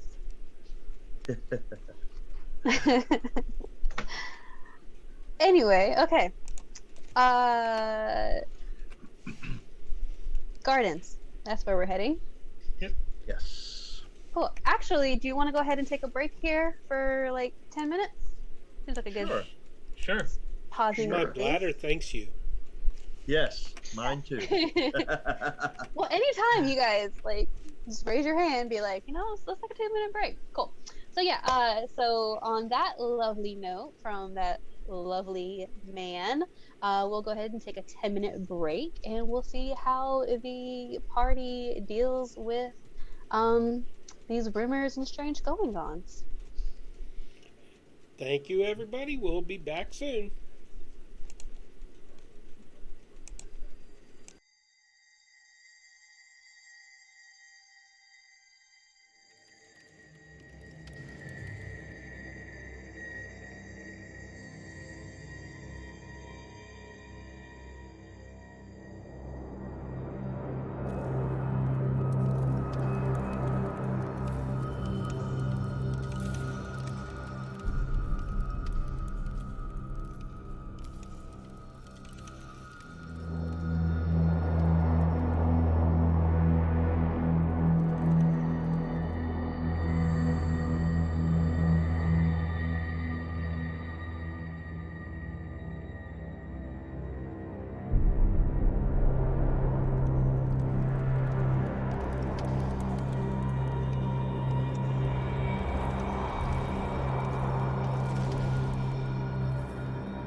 And we're back. Okay, less than 5 seconds.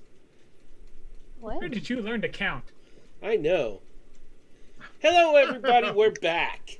We're back. Thanks for hanging out and chit chatting with us in the chat. Just to catch anyone up who is maybe just now logging on. Well, first of all, thank you to everyone. Thank you to all of the birthday love in the chat and birthday love in the game. And yeah, so our adventurers have so far they are inside the Temple of the Restful Lily.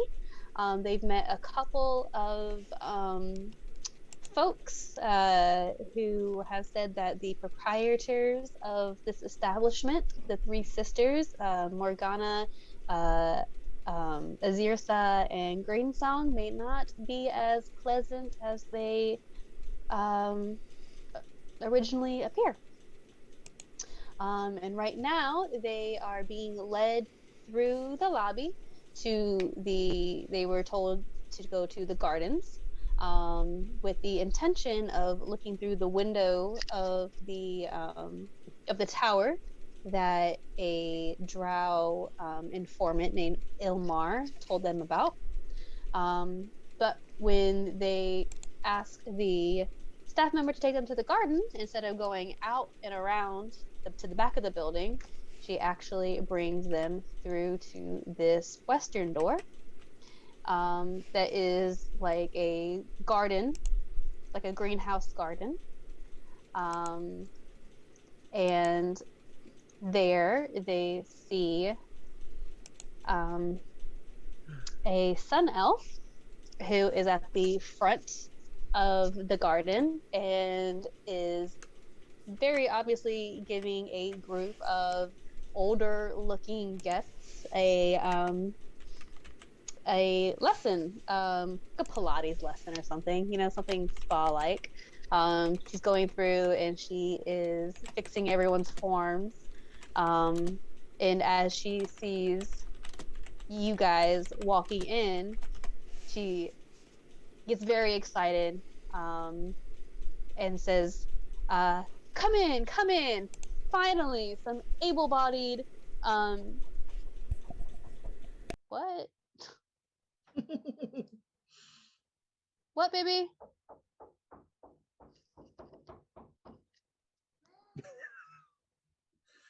What? Children. Anyway, she says, oh, finally, some obviously well-trained, able-bodied people who guests, members who can come in and please come in. And she's like beckoning you guys towards the front.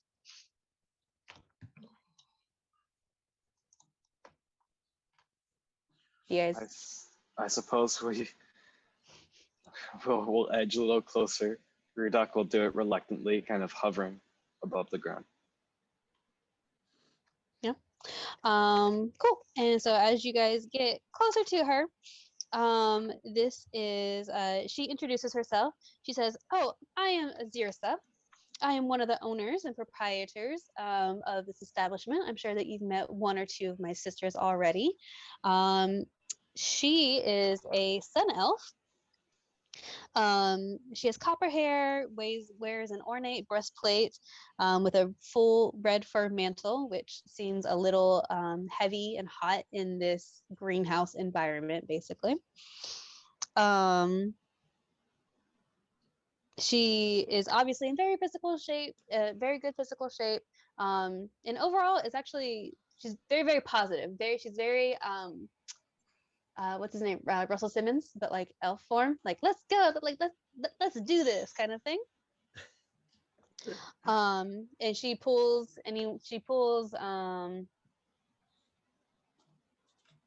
I guess Santa Clang is like the strongest looking out of the batch.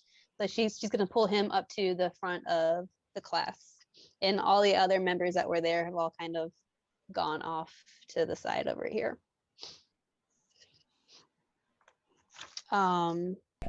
This area that we're in, is it covered or is it open? Let me read you the description of it real quick.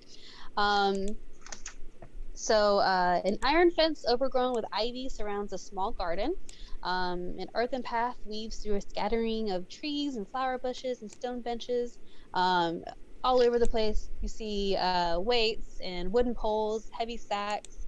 But it is, like I said, like a greenhouse. So the fence is covered with ivy, and then it's just like a glass roof all around it. Mm. And this whole area is very lush, very much a garden, a greenhouse. So, and as she's pulling Santa Clang up to the front, um, she's telling him, my, you look like the sort who definitely knows a thing or two about squats or tug of war or any other extreme physical activity. Santa Clang strikes multiple poses. No muscles bulge, of course, but he's seen Comet do this, so he's flexing without actually flexing, saying, what's the word? I work out. You're I gonna see you're that. gonna I hear see from that the you back do. of Wolf Whistle and looking good up there, buddy. Thank you. You're on the nice list. Is he the buff Santa that you sent in the Discord? No, this is the Warforge with no muscles. Under all of it, he's the buff Santa. But anyway, so yeah, as you're like showing off everything, Zir says is smiling. Of course, you are obviously the picture of health and vitality underneath all that armor. Um, I will wager that you could go through my workouts no problem. I believe that you are right. Well, if you're interested, we can make a little wager. And she pulls out a vial out of her pocket, and it's bright yellow. If you can complete all of my if you or any of your compatriots back there think that you can finish all of my workouts, then you can win this, And what is that? a prize. What kind of prize? Uh, a potion prize. What kind of potion prize? That's all you get to know. Do you want to do it or not? I will do it, but I'm putting you on the list. She pulls out a pen and paper and like puts you on a list, and then Hey, you can't do that. closes it.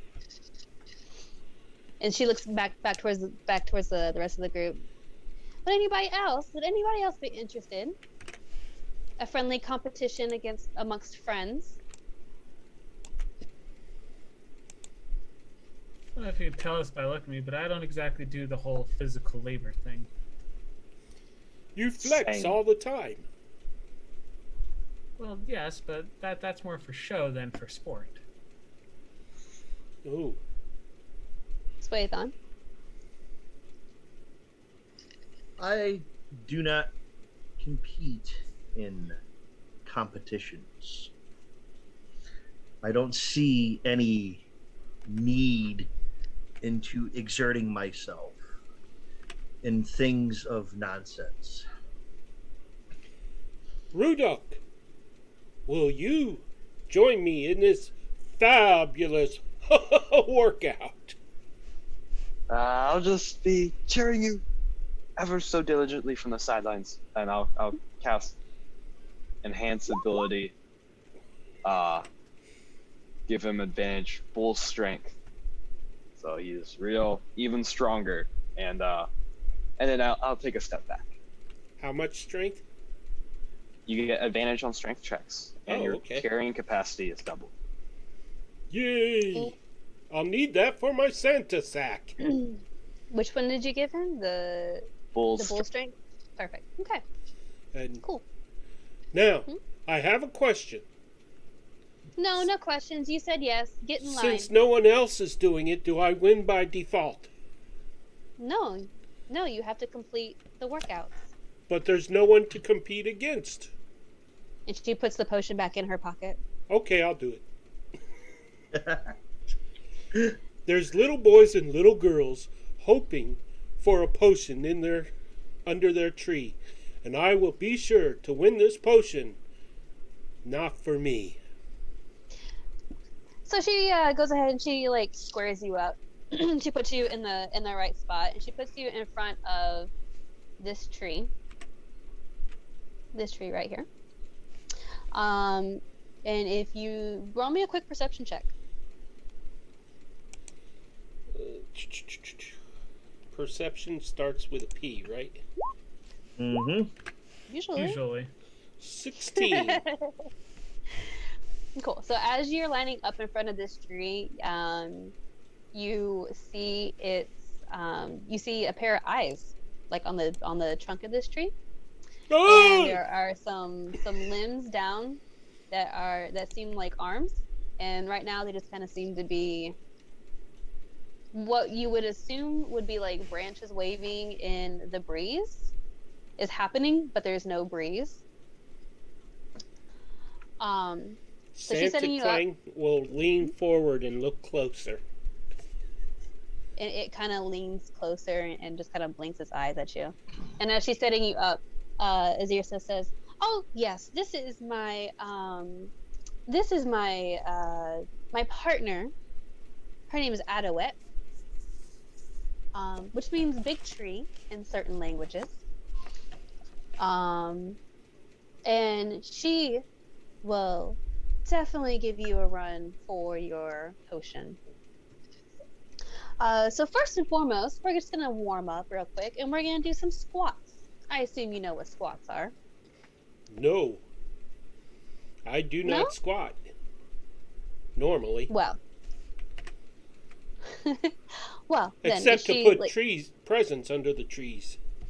well, she demonstrates to you what a squat looks like, and she says, "Your first workout is going to be 3 rounds of squats." So I turn in a circle as I squat? No, Peter, it's just a normal squat. You've seen people squat, right? My name is Santa. Santa. So she demonstrates what she's looking for, and it says that you have 3 sets of squats. The first set of squats you need to complete 10, and then we'll see how you feel after that. So I need you to roll a Constitution check. Straight Constitution? Mm-hmm. Okay, and I do them at super speed because I'm in such great shape. 14. Okay. Here's the thing: is I now need you to do 14 squats, IRL. Yeah, that's not going to happen. Pete is not Santa Clang. Well, as you complete the first round of squats, Azir says, studying your form, she kind of, sets you back up. And then she says, and next round. And go ahead and do another Constitution check.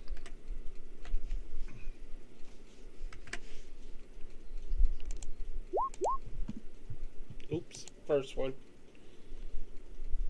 Okay. 14 She's looking again. at you. She's looking at you. Okay. And finally, the third round of Constitution checks. A third round of squats and one more Constitution check. I'm keeping my back straight. Ooh. And I fall over backwards. Oh, Yeah. I meant to do that. And I stand up and start doing them again. Can I? Yeah. Yeah, if you want, to try to finish it, and you actually have disadvantage. Ah, I got a 10. Okay. And she fixes. She's starting to kind of smirk and chuckle. She has her hand. She's sitting there like this, very obviously judging because you were so confident at first. I She never says, got my oil massage. My joints are stiff. and she'll say, "I'll give you one more chance." And another con check at disadvantage. I'm crying as I can't get up. Help me! I've fallen and I can't get up. She goes behind you and she just like very easily picks you up and puts you back on your feet. Well, mayhaps that was a little too difficult. Maybe we should move on to a little game of tug of war. If you're still interested in trying to receive this potion. I'm interested. I doubt I'll do any better, but I'm interested.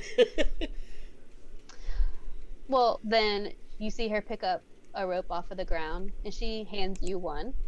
Okay. And then she goes up to Adowet, her tree, and hands the tree the other end of the rope. And she draws a line on the ground with her foot. And it's obviously a tug of war rope. It has like the little flag. And she explains, it's very simple. The first one who can pull the other one across the line wins.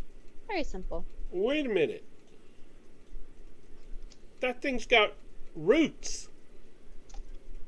And Adowet picks up her roots, like feet. Oh, TMI.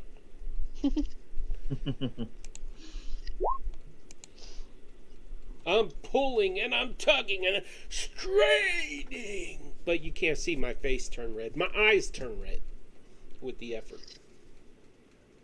Okay, then go ahead and make me an athletic check. An athletic check. Yep, and don't forget that lovely bull strength, so I get advantage on it. Okay. A 14. Very nice. So you guys are pulling it, and neither really seem to be making much leeway. Go ahead and do another one. Strength or athletic? Strength check. Well, strength is athletic, so. 15. Again, you guys are pretty much head on, not really making much leeway one way or the other. You can roll me another one.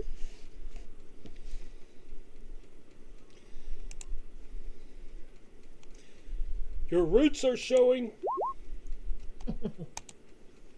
19. Ha ha ha!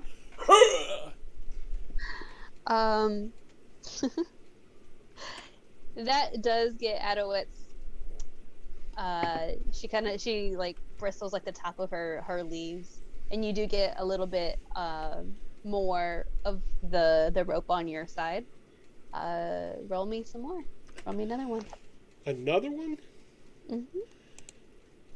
This is a very strong. Uh-oh. I think I sprang something. Oh, it's a spring. A 10. So, Adowet was really just giving you a little bit of leeway, and then she yanks the rope backwards towards her, and you. This game is rigged. You fall down on your face. The rope yanks out of your hand, causing rope burn. You fall down on your face, and you take 3 bludgeoning damage. Okay.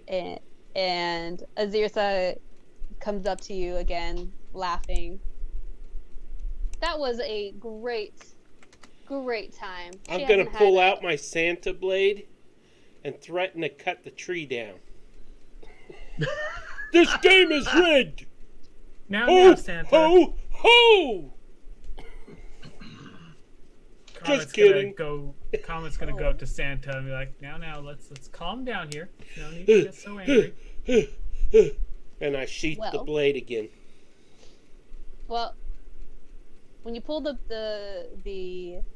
blade out and put it towards the tree, Adowet is going to go ahead and She already wounded me.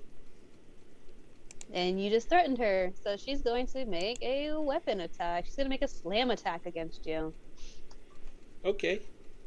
Are we going all out battle here? Because I'm ready. Well, we'll see what I happens. got a fruitcake in my hand.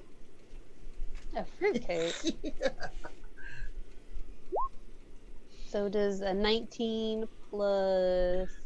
It hits. Wait, does it? What's my arm? Oh, no, it doesn't. okay, so 19 plus, so a 25. Does 25 hit? Yes, it does. Jeez. Okay. Then you take another 14 points of bludgeoning damage. Ooh, that hurt. If I attack this thing, we're all gonna enter initiative, but I guess we already are. So, Well, Comet was coming up, and Azirsa is getting in between both of you. And she's looking at you very angrily and says, "Do not be a sore loser. she Either just wounded me! You lost the game." Fruitcake force feed! Ho! And I cast poison spray on the tree. Okay, well then we're gonna go ahead and roll. Comet's just gonna put his hands in his face in his hand, like, I am going to put another 9 points of damage on the tree. Okay. It's a 14 con save, actually. Okay. Give me a second. I need to put a tree token up here. I needed action. You can't hold back a physique like this. Why is it? Oh, here we go.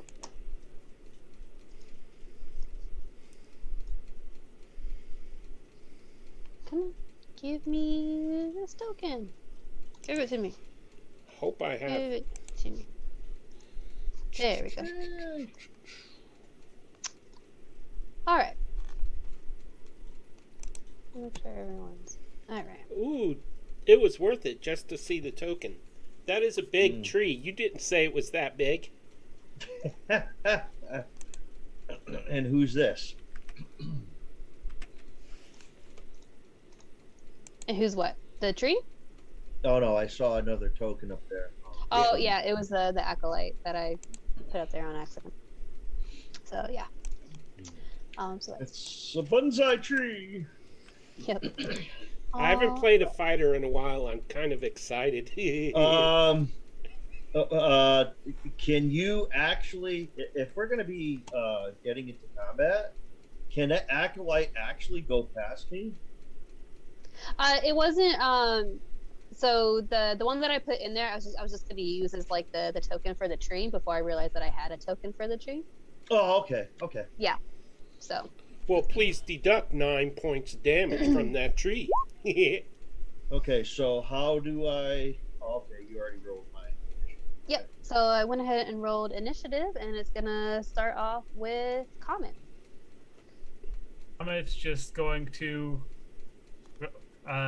fly up, so he is dead eye level with Santa Clang. He's going to smack him, but somehow Santa Clang feels better after being smacked. And you are going to get 9 points of healing back, and he is going to say, you're going to apologize to that tree that you just threatened, and you are going to tell it you're sorry and that you won't do that again. Well, that's no fun. We didn't come here to fight. and then he is going to fly away. Fine. Just don't tell Santa Claus. I apologize for force feeding you fruitcake. Mrs. Clang baked it, especially for me. I will not do it again unless you attack again. So you're using your. Oh well, it's not technically your turn. Okay, so we went. Azirsa is not pleased that you attacked her tree, even after being told not to. And Then I take back my apology till my turn, just in case I want to change what I do. sure, she is going to.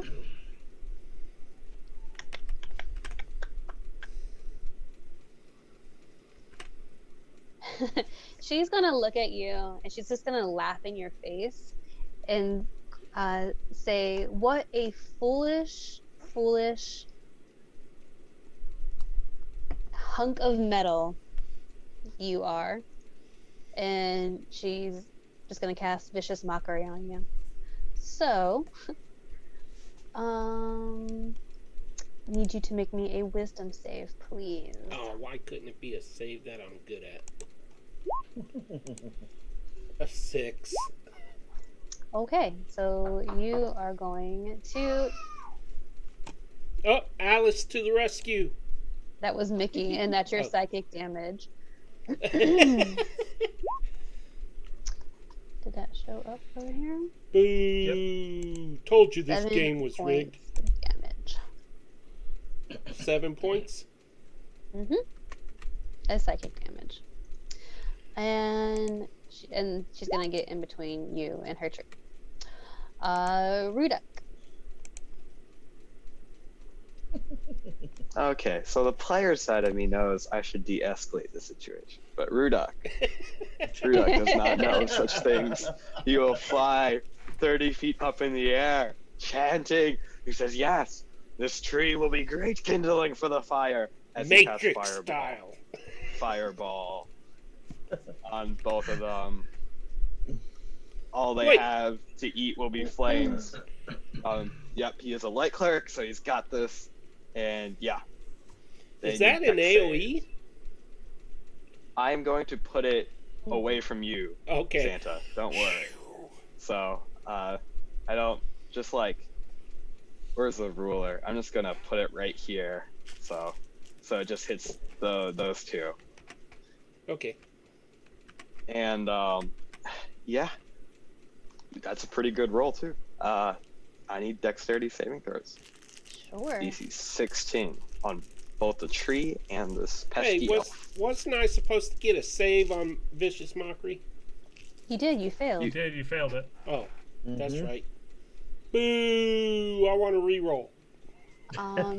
So the tree is a 13. And Just to remind you, Jen, you have an advantage from Angel Devilson and then Oh, one yeah. from Save vs. Games. I will go ahead. Oh, and, the DM gets inspiration. Oh man. Okay. So Oh, I forgot I had inspiration. the Hey, tree- Jen? Jen, don't I go before the tree? Well, they're rolling saving throws. saving throws. Oh, Yeah. they're rolling saving throws. Okay. So the tree has a 15 saving roll. That's a fail. Save. And Azirsa, I'll use my other one. Azirsa has. Let me.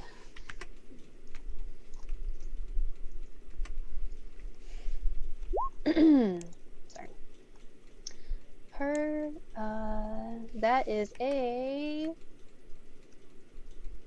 15.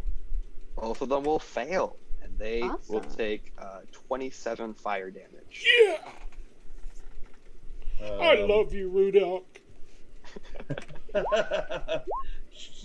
Okay, Man. so another fun fact is Trees Everybody's are gonna take vulnerable to damage. fire. Yeah. So when you do that, so she is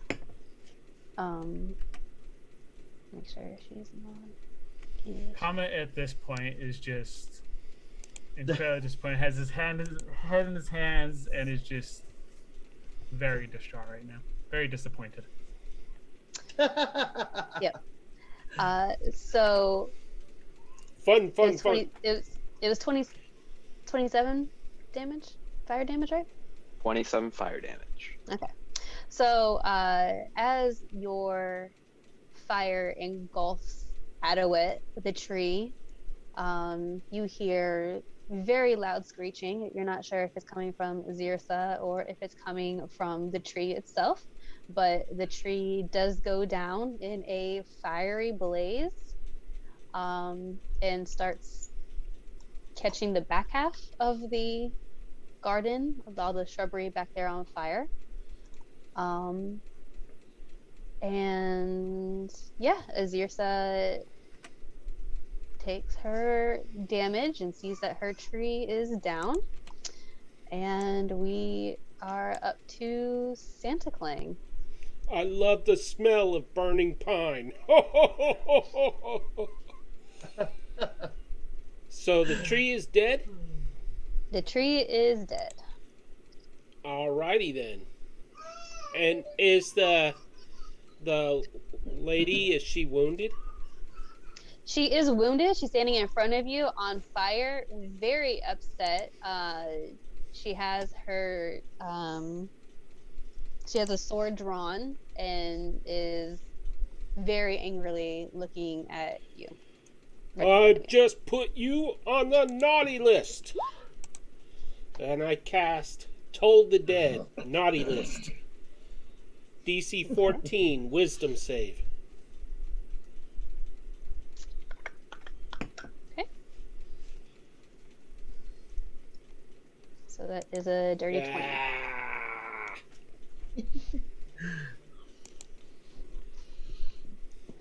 I need a tougher spell. Anything else? Oh, I'm a fighter, aren't I? I'm not used to playing a fighter. Can I? Okay, someone give me information here. Can I attack with my weapon even though I cast a cantrip? No, unless it's a bonus action. I do have 2 attacks, I think, right? Right, but Only- you don't have 2 spells. An attack takes a full action. 2 attacks counts as 1 action. So if you take What the attack about extra action, attack? So so the basically, extra attack is 1 action. A spell takes a full action to do. So Okay. you can't do a spell and then do an action. All right, Or and do an attack. I am done for now, but I'm watching you, Dungeon. Can he not move if he wanted to? I Or don't is want that an attack considered- of He opportunity. could. It'll get an attack of opportunity. Well, not if he moves next to her or stays Yeah. within her. Within 5 5 feet feet of her. Yeah. Yeah. So that's up to him if he wants to do that. I'll stay right where I am, because that's how I roll. I'm just trying to find out, with all these things. Can I just ask a question? Yeah, most definitely. I don't know, the 5e that well, so shouldn't the fireball have encompassed this whole area because it is enclosed in glass? So where did the fireball go? Or in 5e, can they control it and make it So- just a certain area? Or Yeah, so it's a 20-foot radius, right? Rudak? Yep. So I put it right here, if you can see my ruler.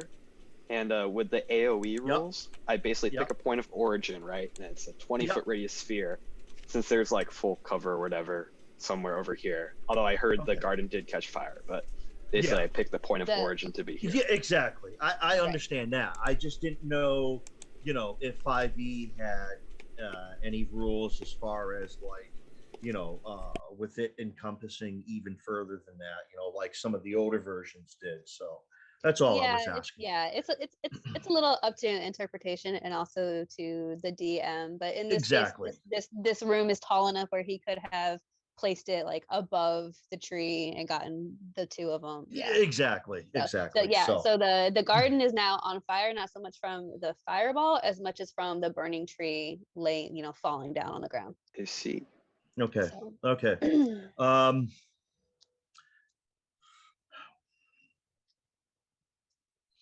I'm going to just move one square over here, and I'm going to talk to Comet and say to him, I think if we are to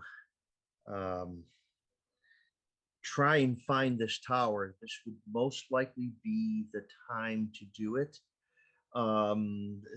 I'm sure that with the commotion that's going on, there might be some going ons.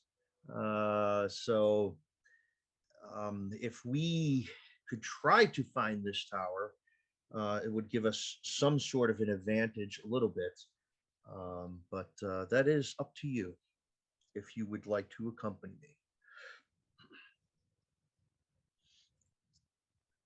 Tom will just nod. I'm leaking oil here. And whose fault was that? So you're using your action to convince Comet to leave here, let him deal with it. Well, you leave here, but when we get out, I want to see what out of this door here. Next turn, I want to see what kind of commotion is going out here because, I'm sure that with that big explosion that just happened, if one of the sisters, if not both of them, are going to be coming here, so if we could probably stop them along the way, or something, if that's what's going on. Gotcha. Can I respond to him, or do I need to wait till my turn? Yeah, no, quick action. Yeah, you can respond. Okay.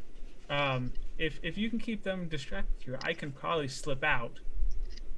Okay. And look and see what's going on in that tower. But my only worry is our friends here who made the wise decision to start a fight. They probably can't win.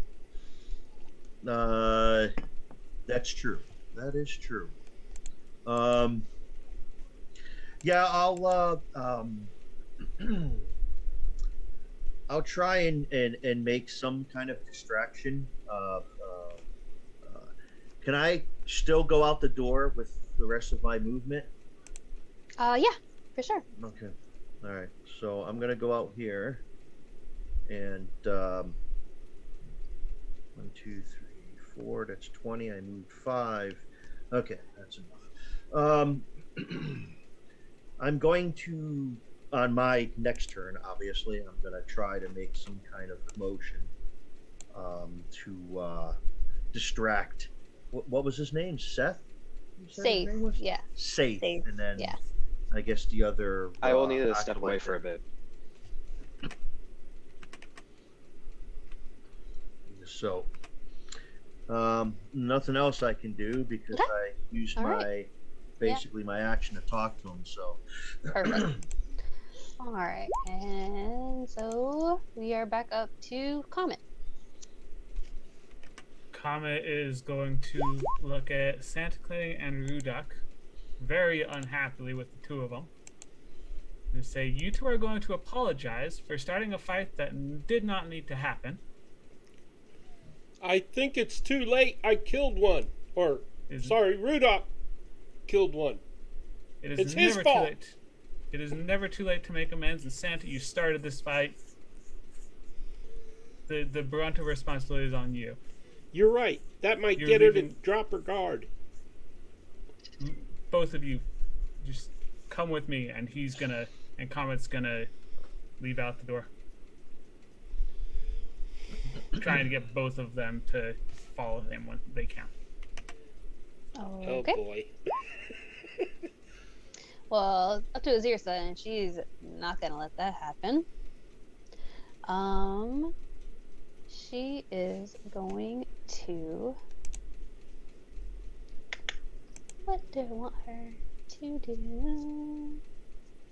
What do I want her to do? What do I want her to do? Surrender. Give up? She wants to sit on my lap and give me a list of presents she wants for Christmas. Nope. Nope. Nope. Nope. Nope. She is going to attack with her sword. Let's see. That is so her first is a 14 to hit. That says 8. Yeah, but she has a +6. That misses. Cool. And then her second attack is a 12. That misses. All right. So then as she misses, she hisses at you. What race is she? She's a sun elf. Oh, I feel bad now. I like elves. She appears to be a sun elf, and up until you killed her tree, she seemed pretty nice. Let's see. Jonathan, let's see. Technically Ruduk, so we'll come back. So Santa Clang. We'll say Ruduk follows out behind Comet. What? Ruduk was backing me up. You can't do that. I did what I did.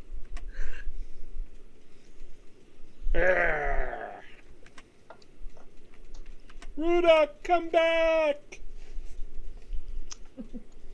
Is that what you're spending your action doing? Calling No. back Ruduk? Oh, it Well, is then my do turn. what you do. I'm gonna say, I'll go out on a date with you if you surrender, and then I'm gonna hit her with the sword Fantasy. to, reiterate that she needs to surrender. And I have dual weapon and dual attack. So I miss with one blade and I hit with the other. Okay, well, the 25 hits. I do 10 points of damage. And then I have extra attack. And I do the same thing again.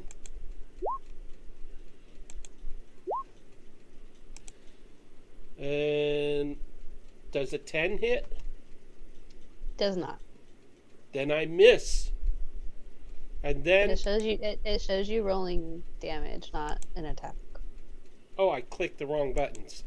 That explains why I didn't hit. 16 does 16 not and 21. hit.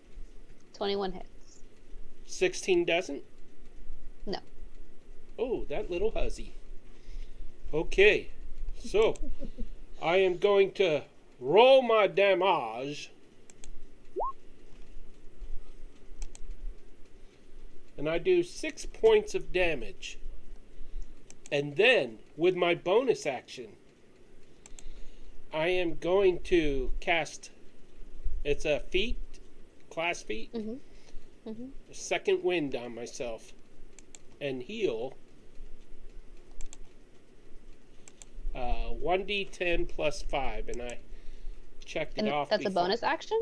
Yes, That's it cool. is. Super cool. I double checked, so it's 7 plus 5, 12 points. Okay. Nice. So you take your 12 points of healing.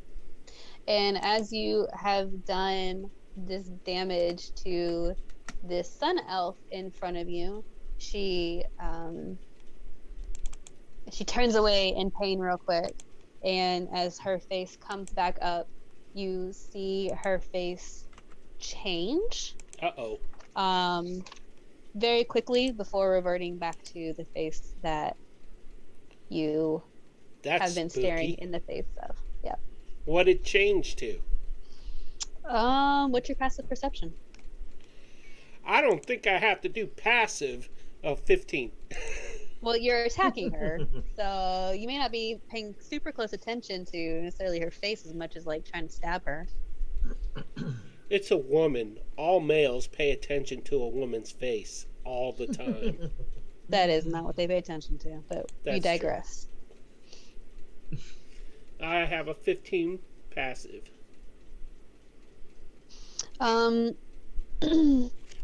Okay, well then, as what you see when she's coming back up, you see the auburn hair that she has. It seems like it's coming like more on her face than necessarily like on her head. It kind of comes down onto her cheeks and covers up her nose, and then it recedes back. So she's French. That's Hey. rude. What? Hey. And anything else you want to do?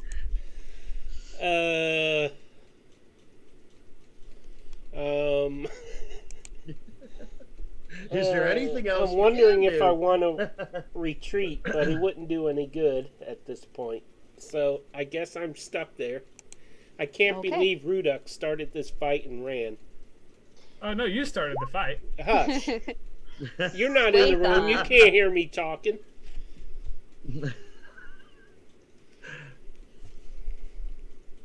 It's my turn again? No. Nope, it's up to Swaython. All right. I'm gonna go up to the desk. And Saith is there. He pokes his head up. Yes. Was your treatment satisfactory? What's going on with this place? You seem to try to be nice to us, but we get attacked. What is with this? I want to speak to Lady Morgana now. Yes. May I inquire? Did someone attack Adowet? Is that what happened? No. Because Azirsa is very fond of that tree. As a matter of fact, that tree has been on this ground for longer than I've been in this establishment, and is actually a very beloved aspect of this spa. No, your friend or sister attacked us. I want to complain. Oh my. And he nods to one of the staff members who goes off to presumably get Morgana. Technically, the tree drew first blood. 3 points. Technically, you just lost and threw a hissy fit. So with I that, took we're up to damage. Comet. So up to that, we're up to Comet. So while Suithon and Sath or Saith, however you pronounce his name, are talking, Comet's going to drop to the ground, walk over to the door, and push it open so that only about an inch of the door actually opens, and squeeze through. An inch? How big are you? Okay. Fae can fit through, so fairies can fit through anything as long as it is bigger than an inch. All right then. So you're doing it stealthily. Go ahead and give a stealth check if you're trying to sneak out.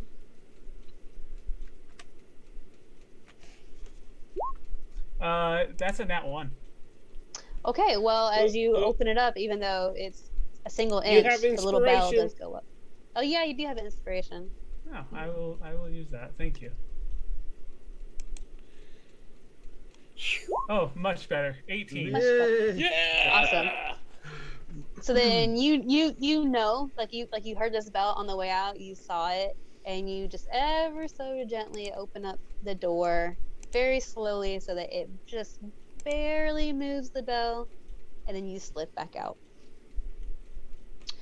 And that we will be up to Azirsa. Do you surrender yet? Once again, she is going to... I feel like there should be something... Please hold a second. She doesn't seem like she's in control of her own actions. It's like she's not. It's like someone there's some... is sitting at a computer controlling her actions. reading a book because she's not entirely prepared, because that's how we roll around here.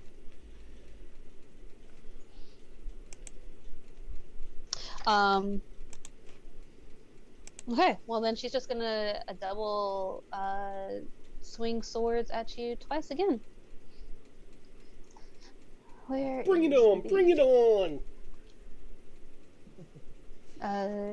Greg just said that your dice rolls aren't showing up. Whose dice rolls? Yours. Greg's a whiner. Don't listen to him. Don't talk about him like that. He just sang me a song. Oh, sure. So now he's your favorite? Where's he sang me a happy birthday song. You sent me a damn promotional book. Hey, language. Did that show up, Greg? Yeah, I see it over there. Ooh, it didn't. Yeah. Oh, it's a delay. So anyway, back to D&D. She is going to. Where is? There we go. So she's gonna first sword attack. It's a dirty 20. Second is over a 20. So she is going to do 4d8 plus 4 damage. Which I'm assuming hits. Dirty 20 and a 23. Absolutely not. Okay, you're lying. So I'm going to go ahead and roll extra damage. You gotta work on those persuasions. Yeah. So that's going to be.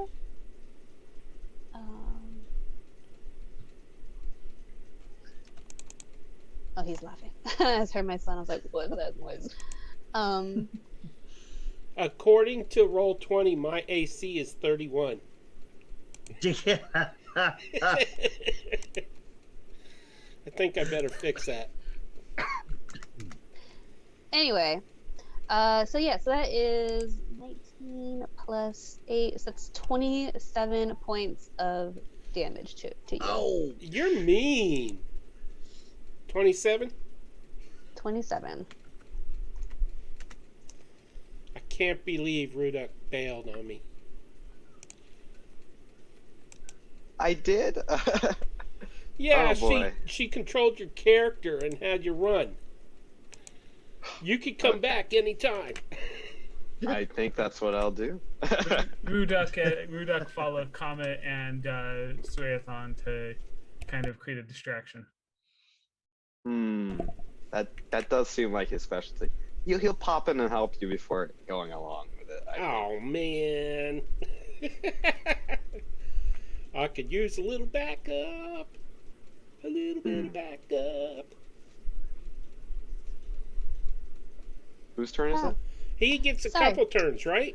It is Rudok's turn. Rudok, are you back? Gentlemen, are you back? Okay. Yeah. Rudok has some hesitance about leaving his buddy Santa Clang behind, so he's gonna pop back in. Is the tree dead? Yes. The tree is dead. Yes, and Okay, it is yeah. slowly catching fire to the back half. Luckily enough, it's not. It was a smolder, and this area is so lush that it's slow to catch on fire, but it is catching on fire. And okay. And how does the elf look? Is she quite banged up after that fireball, or still going strong? Between your fireball and the damage that she's taken from Santa Clang, she's definitely looking not the greatest. And I don't know if, well, you guys weren't in the room, so y'all would not have seen what Santa saw when he did some damage to her. But all you see is Yep. So, but you definitely see her pull her sword out and do a considerable amount of damage to Santa Clang. Well, then I think I will cast Command as I flash my holy symbol, the flame of Kosef, emblazoned on my shield. And I will say, she's holding a sword, correct? Yes. I will tell her to drop, and I need a wisdom saving throw. Okay. Let's see. Wisdom save is this.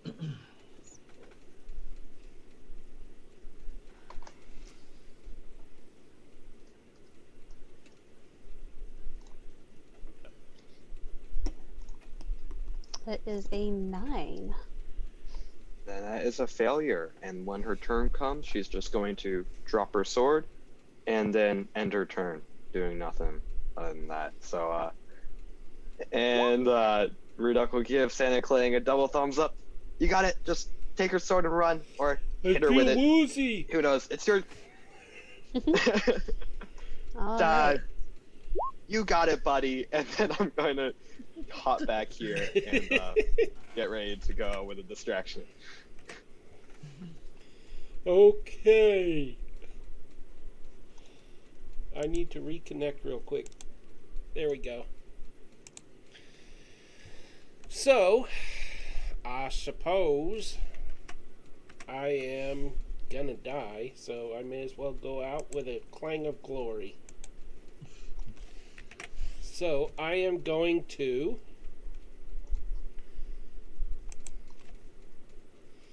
I don't know what I'm gonna do. I need help! Probably shouldn't have attacked the tree. I am going to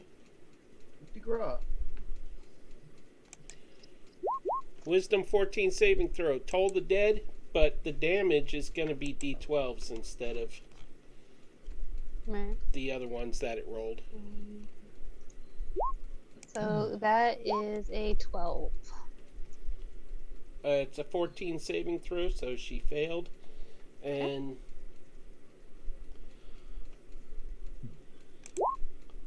let me just see.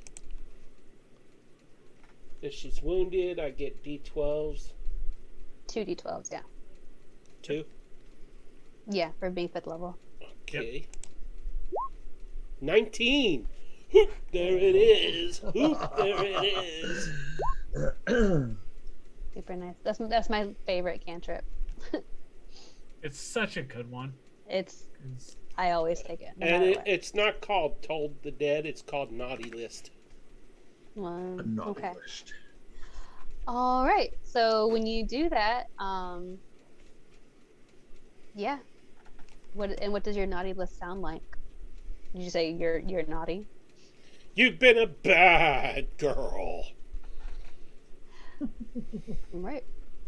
And she takes that damage, and again, you start seeing, you see her, you see fangs start coming out of her mouth. Yeah! You see more of that auburn hair, coming out of her body. You see her eyes, the pupils of her eyes turn into like cat-like slit eyes. Santa Clang's eyes turn red. Now he's freaking out. And kind of, excited. And in front of you, instead of this sun elf that you've been seeing. Oh, whoa. Guys! You used to think I'm pretty. You got ugly real fast. So in front of you appears a hunched figure with one muscular hand and one withered arm. She has cat-like eyes and rusted words, bro. I can read words. She has cat-like eyes and rust-red hair covers her head, back, and arms. She has sharp fangs that causes her to slur when she speaks, and she hisses and screeches. So you've done enough damage that she's just making the absolute worst noises. that you probably have ever heard. I must ask, where did you get a picture of me in the morning? From Cam. I knew that was coming.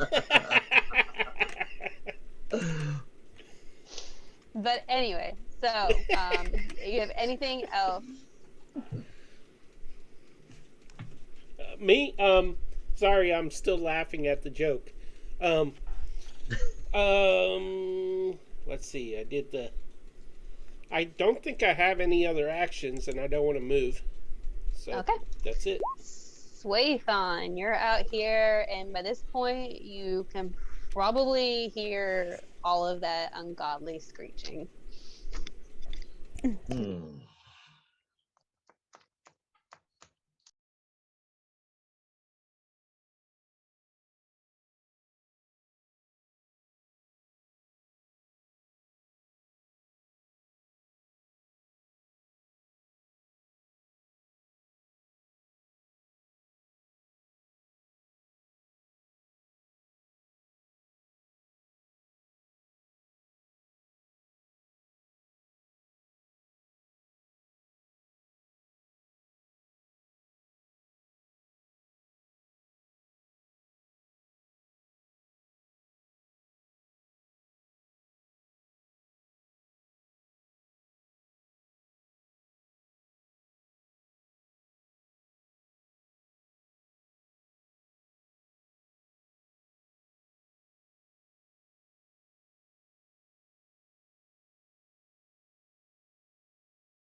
Uh,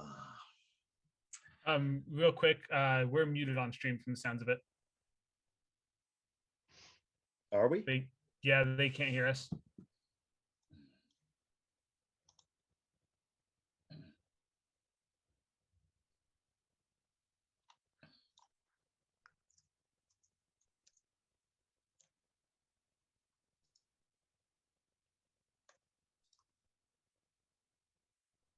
Okay.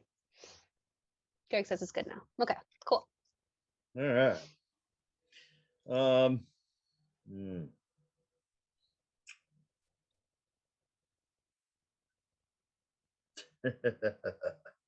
Well, no better distraction than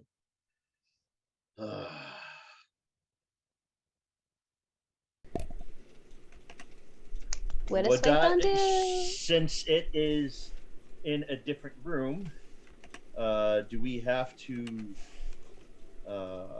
roll again for initiative? I'm gonna attack her.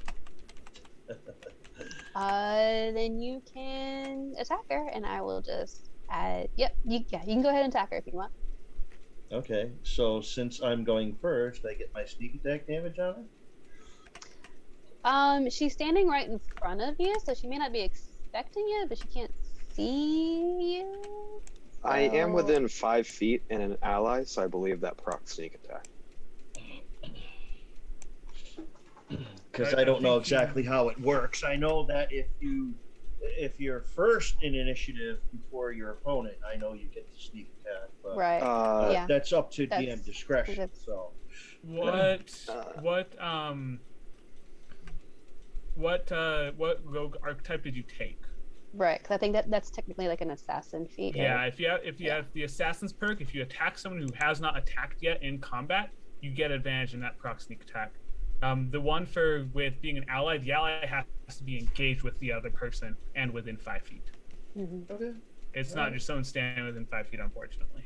Okay, I didn't know. Like I said, No, it's cool. from No, past there's- rules, I knew there's- that if you went first in initiative, you could do sneak attack damage on them. So Yeah, and it depends what type of yeah, it depends on your class. Yeah, exactly. So So what kind yeah. what kind of rogue do we have? I'm a thief, regular right? thief. Yep. Cool. So I mean, all right, I think that's I'm no problem. engaged because I'm his teammate, and if we're gonna fight, we're gonna fight. So I feel like Well, Yeah, but As- you weren't As of fighting right now, yet. yeah, we haven't. Oh, yeah, okay. you guys So are for the next- speaking.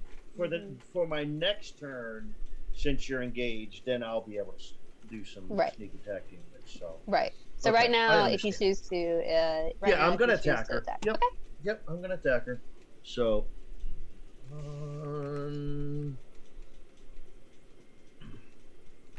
all right. Okay, well, So, that hit. okay. And now the damage. I click on the 8, correct? Is that the correct thing? No, you just rolled damage. You just rolled the hit again. Oh, I'm sorry. Yeah. So what it's do I roll for damage here? So it already rolled for you when you clicked it. Oh, the damage? Yeah. Okay, I didn't know Yeah. that. So down here 12. where it says 12 piercing So, damage, right? yeah, I did 12 points of damage to her. All right.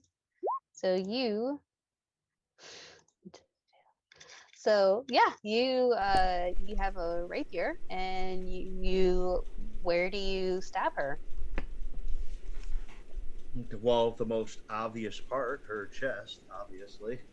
I mean, I'm not gonna say wherever her weakest spot is. I mean, it's like I just happened to, I didn't have much of a chance to observe her, so Gotcha. I just whipped out my rapier and just stabbed her. So, I mean, that's a normal fencing move, is to go for the chest. So, I mean, Gotcha. Okay, well, you sink your rapier deep into her chest, and she also lets out a horrendous squeal, shriek, and Saith.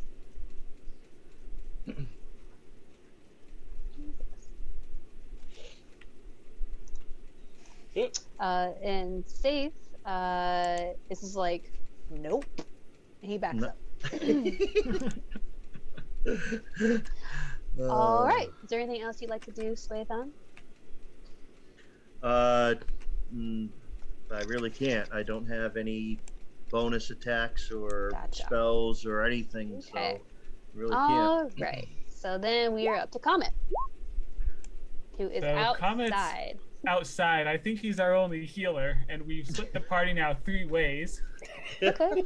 He has no idea what's going on, so he is still feeling woozy. He would take the equivalent of a bonus action, basically, and move 60 feet up in the air to try and spot the tower. Okay. And then head to the tower's direction. I don't know how you want to do that on the map, because... So if you scroll out, yeah. So if you zoom out, it's back there in the northeastern corner. And you are fairly far away. I don't think this yeah. I know it says 5 feet, but yeah. So okay. So you are flying off to the tower. So we will say dashing through the It'll snow. take you in a 1-horse open sleigh. Yeah, so take that'll about 2.5, 3 turns. Yeah, exactly. So, okay. Oh, great! I got to go 2.5, 3 turns without a healer. Plus, maybe you shouldn't have attacked Adowet. Adowet, by the way, is the I don't know which group dead, it is. Right? Yeah, Adowet is dead. But Adowet is named after my dog Maxie. When I adopted her, her name was Adowet, and in Native American, I don't know which tribe, it means big tree. Yeah, that didn't work out. Yeah, you killed my dog. Great job, Peter. Or great job, Ruda. Happy birthday to me. My dog. It's cool. But anyway. He did it. So, Comet is flying up over the bathhouse. And it is now Azirsa's turn. And she realizes that she's in her transformed self. And she starts hacking and she's looking at you, and she kind of like stretches out her one good strong arm with the other withered arm in, and she cackles at you and says, Sorry, but I believe she is under the effects of my command spell, actually. No well, weapon. she dropped her thing, yeah. Oh, and she And can't do anything, she's right? supposed She to dropped end her her thing? turn. Yeah, it says drops her sword and then ends her turn. So Can you command her to end her turn, or just to not do anything? that it's in the Yeah, description. It's just that's like cool. what it does. Yeah, cool. it's all she does is drop and end. Yep. Okay, cool. Then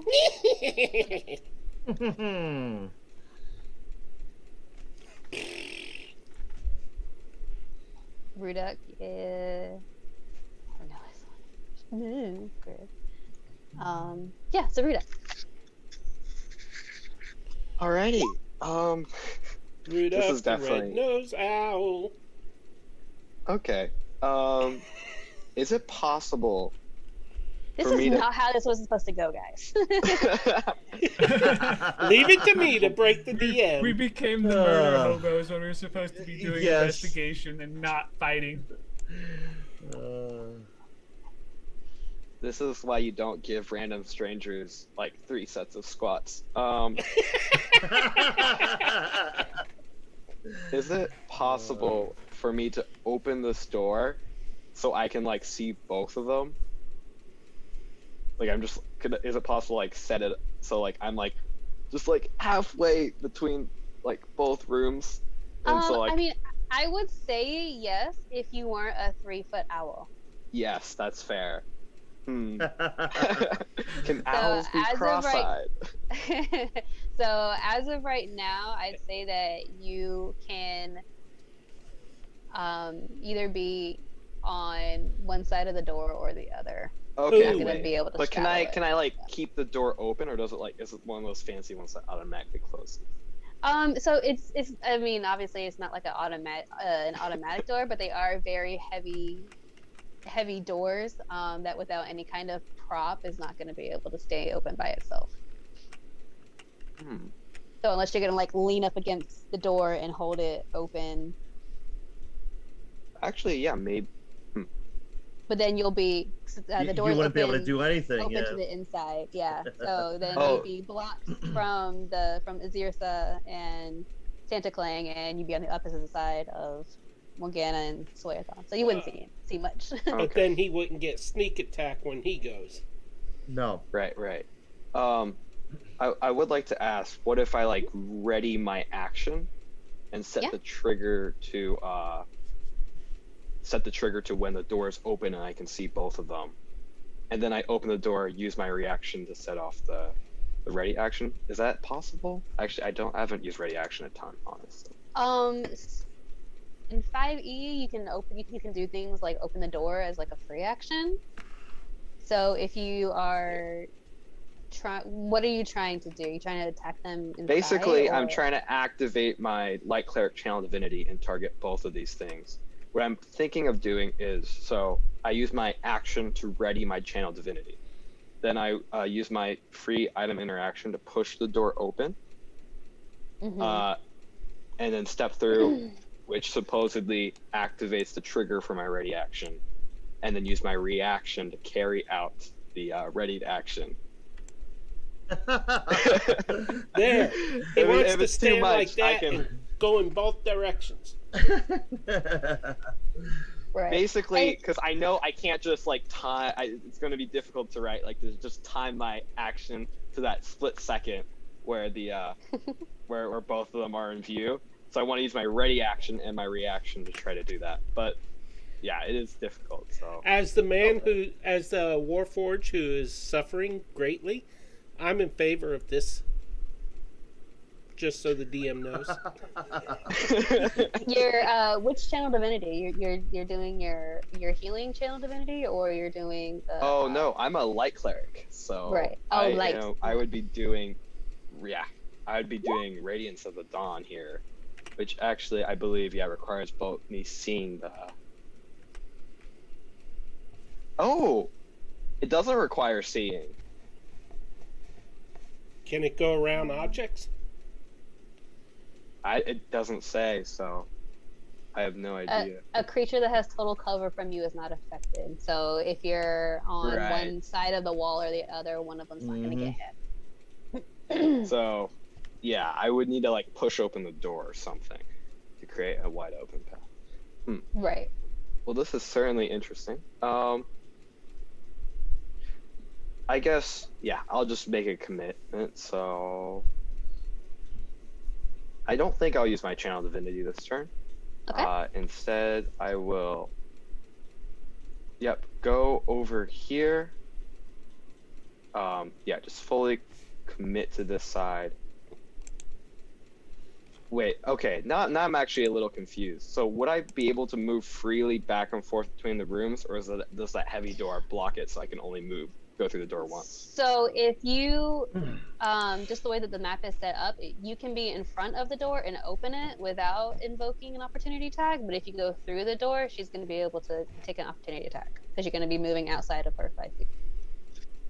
Just stay Right. on that side. Okay, Metal Man. I'll take a hit. I'll It's for the team. Ooh. Oh no! bring you back No. if you go down. No, she wouldn't get an opportunity attack because she's engaged with Swayathon, Mm-hmm. right? Yeah.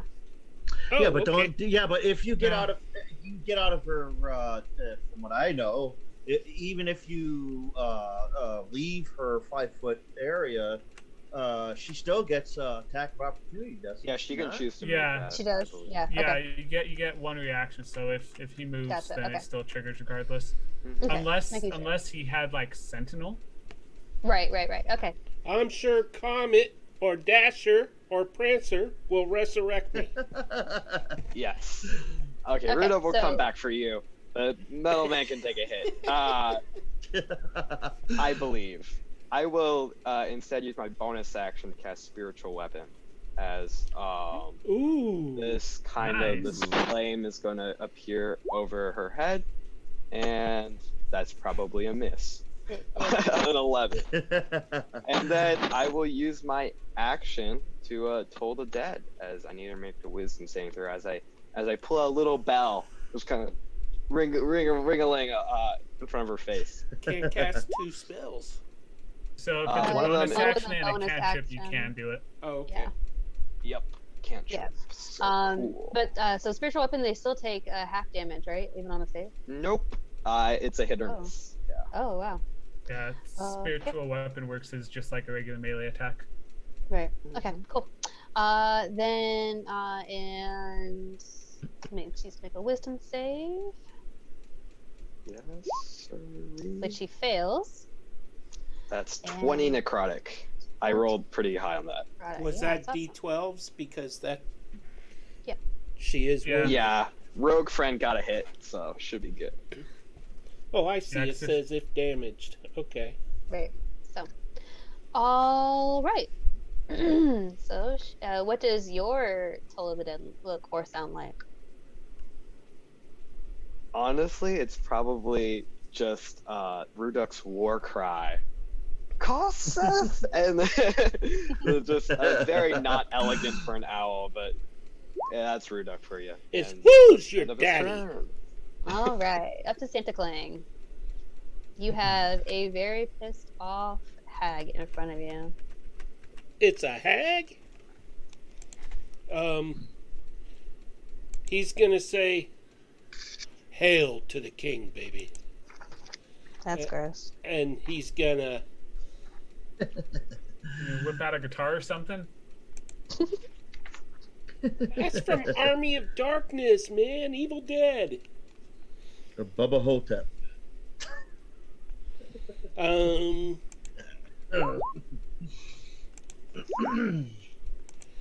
There's my 2 attacks, my 2 swords, and 17 and 21. 17 hits, 21 hits. Okay, so that is, where's my blades? There and there. I do not have advantage. So 8 and 9 points of damage. And then I have an extra attack. I attack with both weapons again with an extra attack, correct? I think it's just one. Yeah, I think you only get one attack on the second. Sorry. What was the question? Oh. Well, I messed up earlier, but so I will take another swing, and I roll an 18, and since 17 hit, I know that hit, and I do whatever damage just popped up. 6 points of damage. So 8, Nice. 9, and 6. Where's my 15, mathematician? 23. Thank you. 23 points of damage. All right. So with that, how do you kill this hag in front of you? I say, wow, I should have saved Hail to the King till she died. You just said it again. I'm gonna say, looks like you're getting coal in that coffin tonight. I know it's cheesy. It's all I could think of. That's great. And now I want to use my movement, though. Yeah, I bet. To get out of the burning I'm room. gonna run out and say, "Fire! That woman set the whole place on fire!" All right. Well, when you do that, you cause a stampede of guests and social workers. Uh, uh, She killed her own tree and she spa set everything on workers. fire. And several people start running out of the building. So good job. But as you run out here, you see Swaython and Ruduk, and Morgana with a bleeding rapier wound. Morgana! And Go ahead. Sorry. all right. Nope. And up to Swaython. Okay. And I rolled a 19. Does that hit her? 19 does hit, yes. Okay, so with the sneak attack damage, I do 19 points of damage. All right. And the same thing that happened with Santa and Azirsa in there, you do considerable amount of damage to her, and you see her facade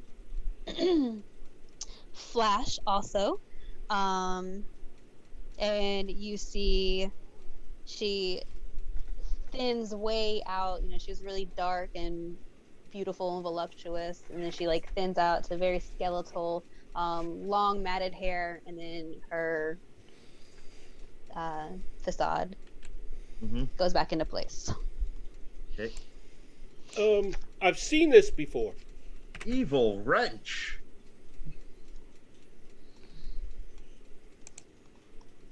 And it is up to, oh, you know what? Actually, I need to put her into, actually, no, I won't. I'll just leave her as Azirsis. Comment.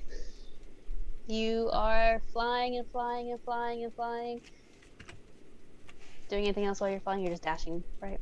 Just gonna dash again, so I'm at what, like 120, so I moved 120 feet towards, so about 30, 40 feet from the tower. Right. Can you move your token there? No, because then I'll see into the building, and I don't want to do that until I get to the tower, because most of it's closed. Okay. Yeah. So my plan is once I get to the tower with my token, because if I go around the edge, I'll see things I probably wouldn't see. Just so the viewers know, this is where he's going. Back over here. That's where he's heading towards. Yep. Okay.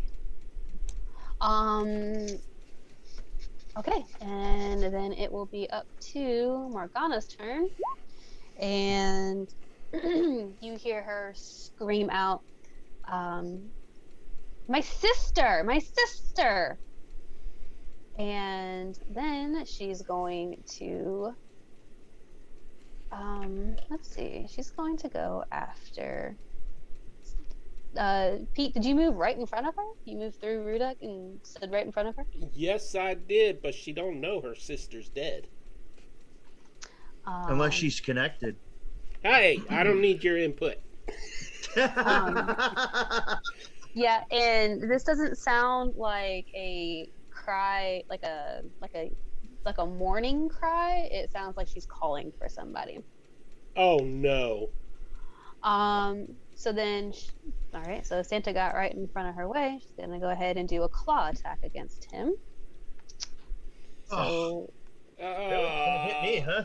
I'm going down. Sorry, Santa. don't move in front of people who you want to attack. Maybe.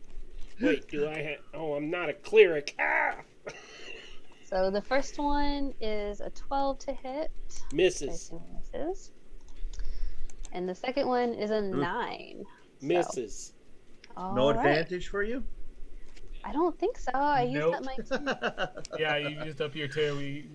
That's all we got. Can I Seems just say that a certain person needs to stop pointing things out? What? I'm just trying to be nice. I mean, in No his defense- advantage. It is her birthday. in Oh, his that's defense, true. I've been looking at it, so I would have pointed it out. I Yeah, think we all I trust secretly Jacob. want him dead. I trust Hey. Jacob. I don't want Santa Cling dead. That's my DM. Good He's attitude. also my DM, and I want him deader than dead. Yeah, For your DMing birthday, I'd be DMing willing for to him, die. So I will Alright. give my life for your birthday. then again, I did kind of just abandon him in the middle of a fight. So All right, up to Rudak. All right, let's go mano a mano with this thing. Actually, yeah, let's see how she heeds the words of this persuasive owl, as he will cast command once again. I'm gonna need another wisdom saving throw. I love how it's called mano a mano. Neither you nor the other creature are men. Mano a mano in the loosest sense. Oh, So that's that I is a think a 9. failure. Yeah. Yes, and I will command her, flee once at this instant, and then I will smack her for good measure with a spiritual weapon. Opportunity awesome. attack for the spiritual weapon. I And for don't all think of it's a- us. For all of Uh, you guys, yes, but the spiritual weapon isn't a creature actually, so I don't think you can do it. Yeah. Mm-mm. Anyhow, it will just hit her right now. So here is a 15 to hit. A 15 misses. That flame will just really mess up the floor then, and that'll be the end of Rudok's turn. All right, Santa Clang. Okay, so we get opportunity attacks. Do we resolve those first? It goes She's on. Moves she's on her doing turn. this on her He's turn. not leaving yet. Yeah. It's- Mhm.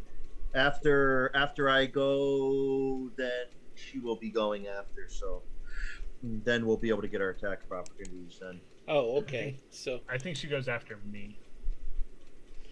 Well, I I think- mean, inside the room, there's only the Oh. 4 of us in combat. So, but yes, technically yes. After you.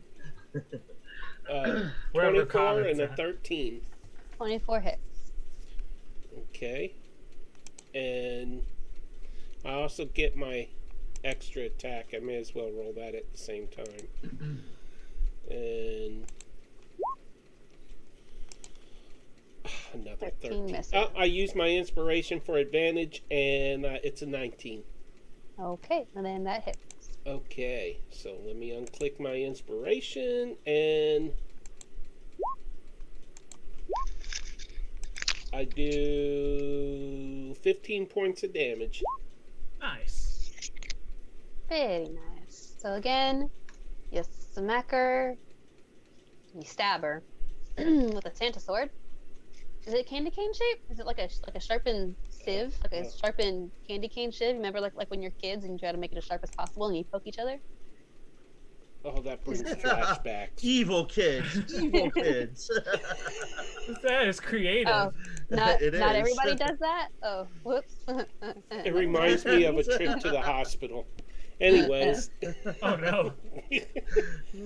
So yeah, so when It would be you called a shiv then. That's what I should have done Yeah. with my daggers. Shivs. Candy so cane yeah, so shivs. when you stab her with your candy cane shiv,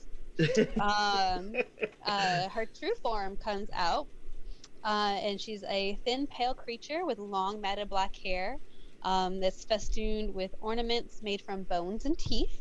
Her mouth curves Lovely. up unnaturally high at the corners, and her blood-red lips are covered in blisters and boils.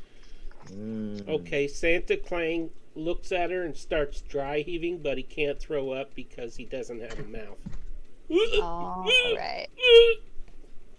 Sway song. And that's my turn. Well, I'm just gonna do like I've been doing, attacking. So here we go.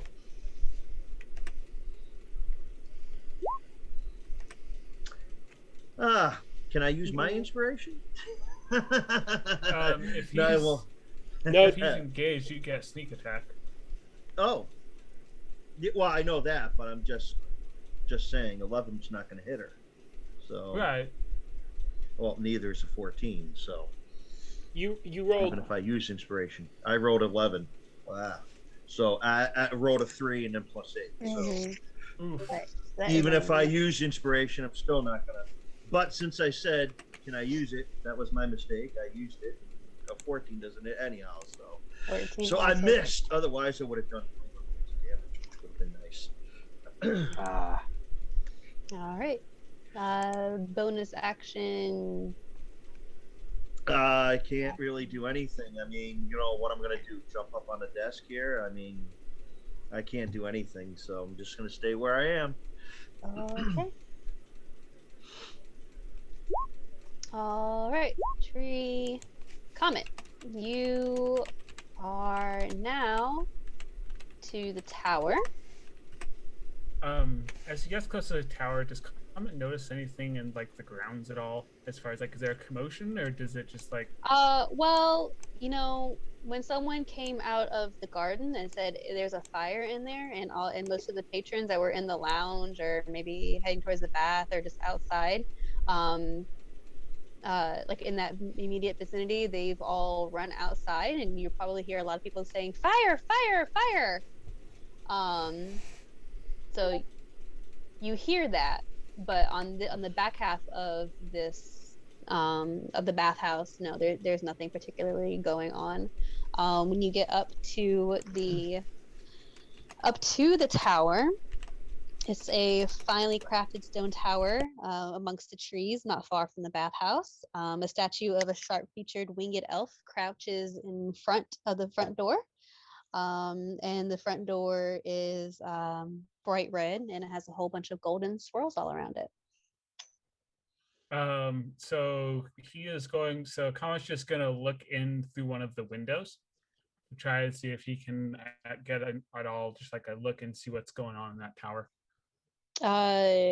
You're going to the top of it, or which I guess level of windows are you looking at? Yeah, he would have gone to the very top.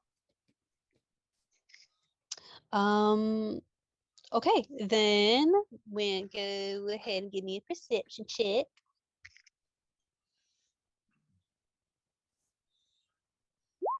17. Nice. Very nice, cool. So then when you get up there, as you're going up there, even though this tower is very, very thick rock, very, very thick stone marble, you can just smell, it's just this awful putrid stench. Inside of it, it may have at one point been a very elegant bedroom, but its since has just been destroyed and demolished. The murals of Soon that were once there, have all been defaced with dirt and filth. There are 3 beds covered in moldy blankets and animal furs. One has a canopy of giant bones, and what you appear of giant bones. There are empty crates scattered throughout everywhere. Just not a very pleasant sight. It's like that awful. It's like the Beauty and the Beast scene showing like the West Wing, Right. All right. but worse, but hag style. All right. And that will be the end of Comet's turn. Awesome. And now it is Morgana's turn. Morgana, I haven't said her name consistently one single time. And again, she's going to screech out, my sister, my sister. And from over this door appears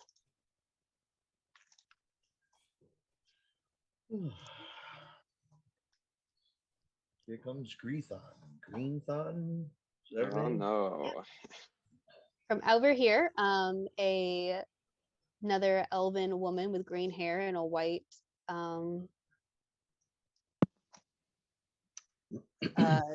veil across her eyes appears, along with a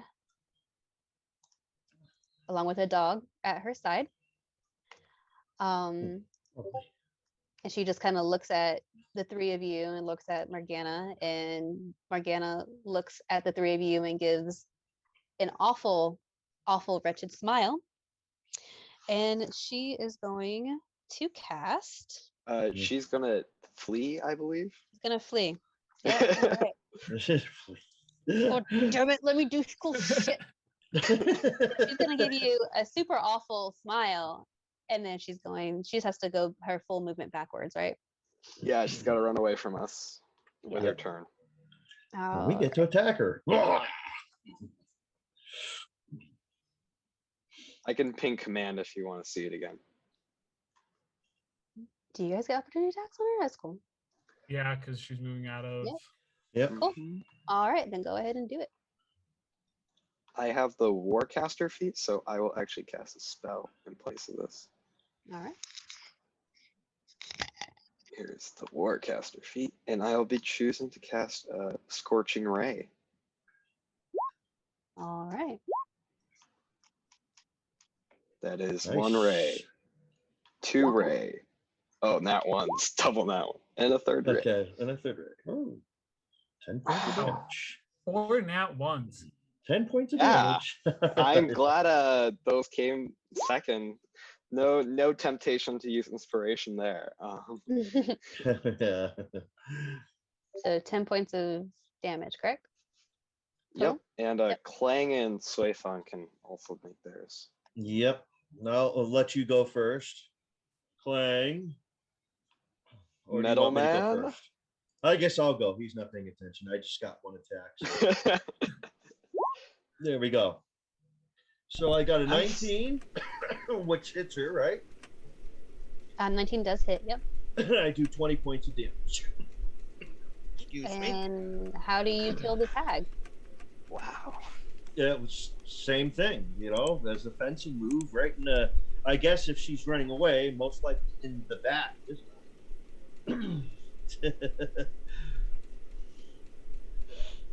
All right, and she is down. Woo!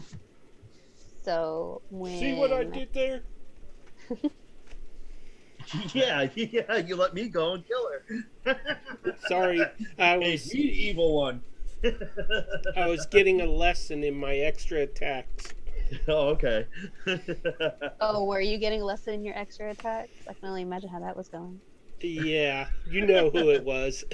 Oh, I know who it is. The same one. Shift G. Shift Z.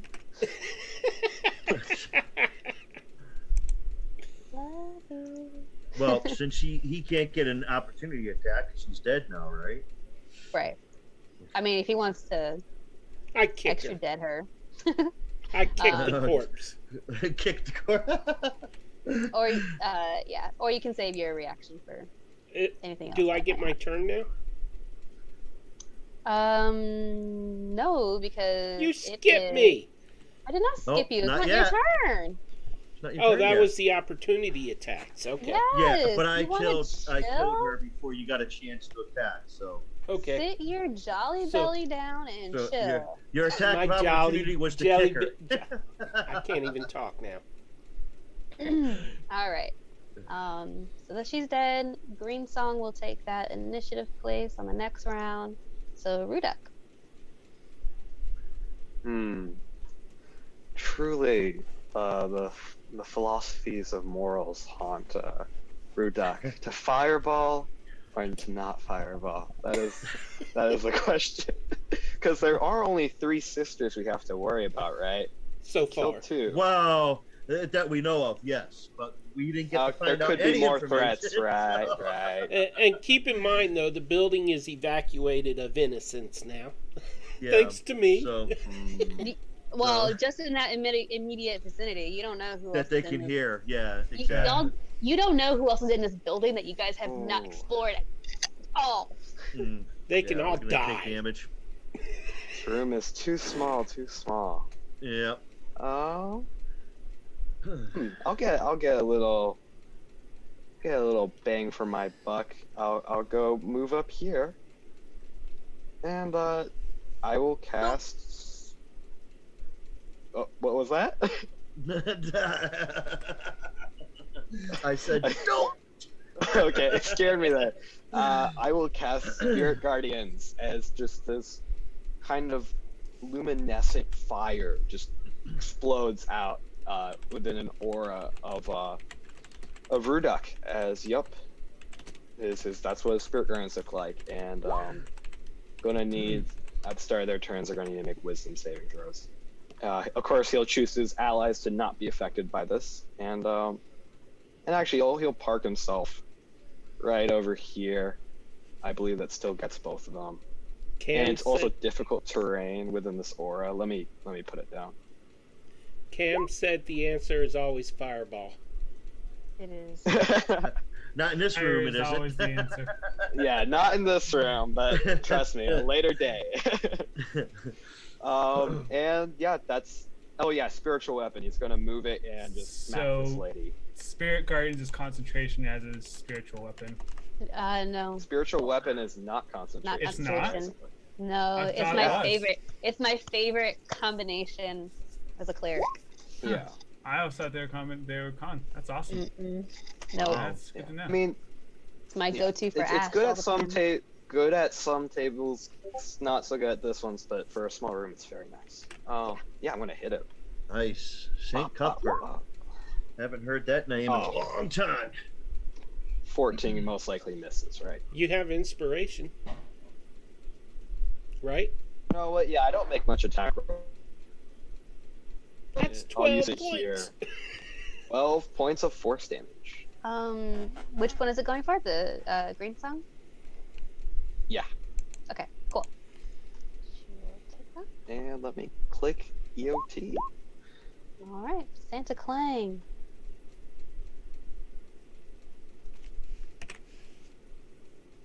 Okay, so I am going to do my thing. What's my thing? Do your thing, Clang. It's your Clank, thing. clank, clank, clank. Do what you want to do. Let me just glance at my spells here, see if I have anything especially. Okay, so just for the fun of it, the woman, she'd been eating too much Christmas candy. So I am going to cast Upset Tummy, Ray of Sickness. DC 14 Constitution save. Is it just on her? Or does it get both of them? I don't think it's AoE. Yeah, it's single target. All right, so Constitution save. 6 plus something. I'm sure it's fail.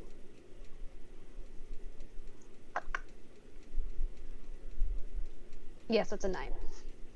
Okay, and then, well, I was gonna run up to her, but then I thought I'm still woozy, so I'm gonna stay right where I am.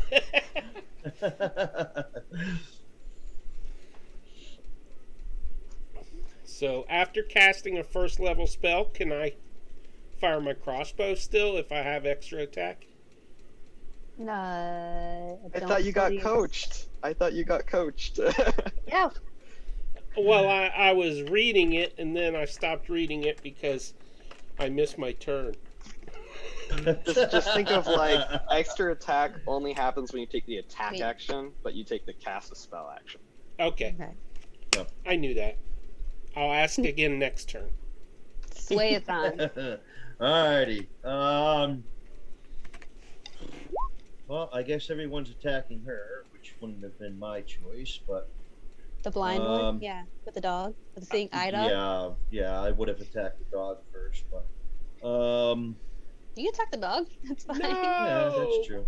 don't attack the puppy. I mean, Why? if that's, The if puppy's that's gonna what you attack want to us. do. I'm not saying it's fine to attack an animal ever, but Yeah, well, what you Swaython know, would like to it's the smartest thing to do because you get rid of the weakest thing first. So, look at this. Look at that puppy face. You're really gonna attack that puppy Yep. Okay. Oh, it looks like a Saint Bernard crossed with something. Okay, Repia. And a 28. Oh, natural Yeah. 20. Ooh. So I do, what is it, 10 plus crit? The way that I do it is 10 plus 2? the way that I like to do my critical is max damage plus whatever you roll. Okay. Ooh, I guess I that's like that what the- idea. Yeah. So Because the critical, it sucks when you do like double dice and then you get like double ones. Like that sucks so much. okay, Like, so what do you add after the max? so max and then plus whatever you rolled. So it looks like 12. Okay, max would be 13. So Okay, so 13 plus 12. okay. Well, Does that okay. work?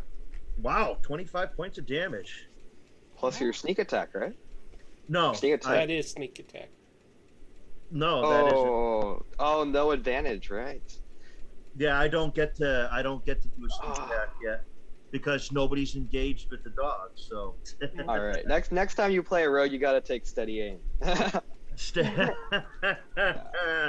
Well, when you or- come or- up and you attack this dog and do a considerable amount of damage, it goes from being a super cute puppy Ah. Oh, Oh. Ah! Oh. hellhound. not a nice puppy. No. What was that, Santa Clang? Nice puppy, huh? Yeah, it had to hurt the nice little doggo. I I should've told you figured. not to hit the dog. I should have figured. And for just for Yep. You might as well give the dog that attack. That way you don't Yeah. have to. yeah, that's what I was gonna do. Okay, so then Yikes! Yep. Can I say dead? If it Oh no. if it is the dog's turn, you will need to make a whiz save. okay. I will. Oh. The dog. Yeah. Oh. Did it. So that's a 10. Oh. Okay. And that's 17 radiant damage. Wow. For as the flames consume it. Nice. Making sure. Okay. Okay. Well, that definitely does a. So, when he goes to attack Swaython, the radiant damage definitely knocks it off of his intended target for just a second before he recovers and attacks Swaython anyway.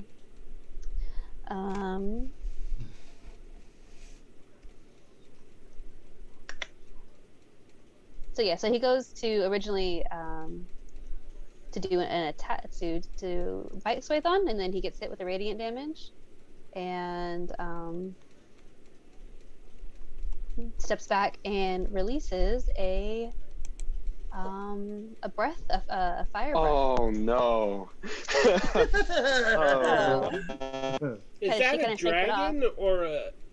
It's a hellhound. It's a It's a hellhound. hellhound, so. Those things have breath weapons, right? Well, we probably don't know it's a hellhound, but our characters, I mean. Man. So that means I need gonna hurt. Slayfon and What save? Ruduk to do a dex saving throw for me, please. Okay, I just click on my my number for my dex, correct? Over in the side in the saving throw Yeah, section. the saving throw. Yep, Yeah. where it says dex, right? Yep. Yep. Okay. Yep. Okay. All right. Oh! Ooh. Yeah, and I already used my inspiration. What so. did he have to roll?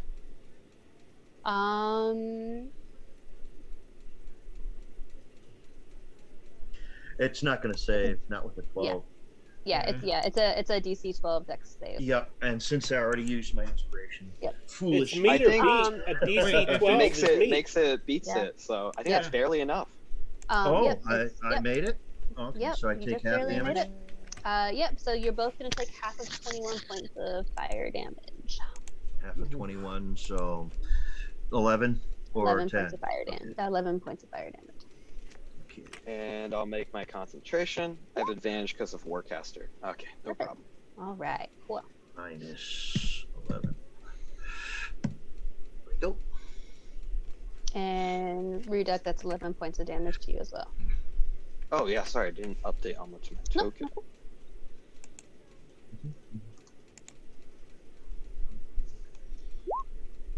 I'm not being generous, Lance. Chat. All right. So then that is its turn. Comet. We return to the bar that's just flying in the sky, trying to sneakily wander around the tower. And he's going to dash 60 feet back towards the front. Does that get you to the front door? Let's see. No, because I didn't move at all my last turn. Okay.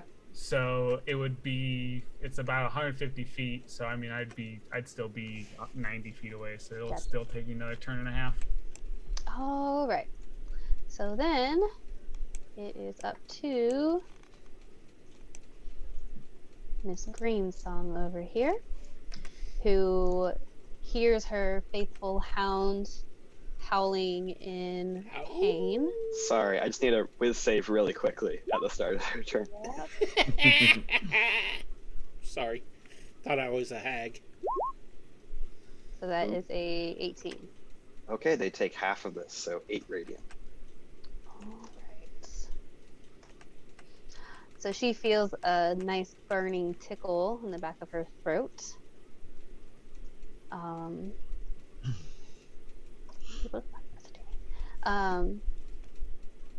And she is going to go ahead. You see her change from this Uh-oh.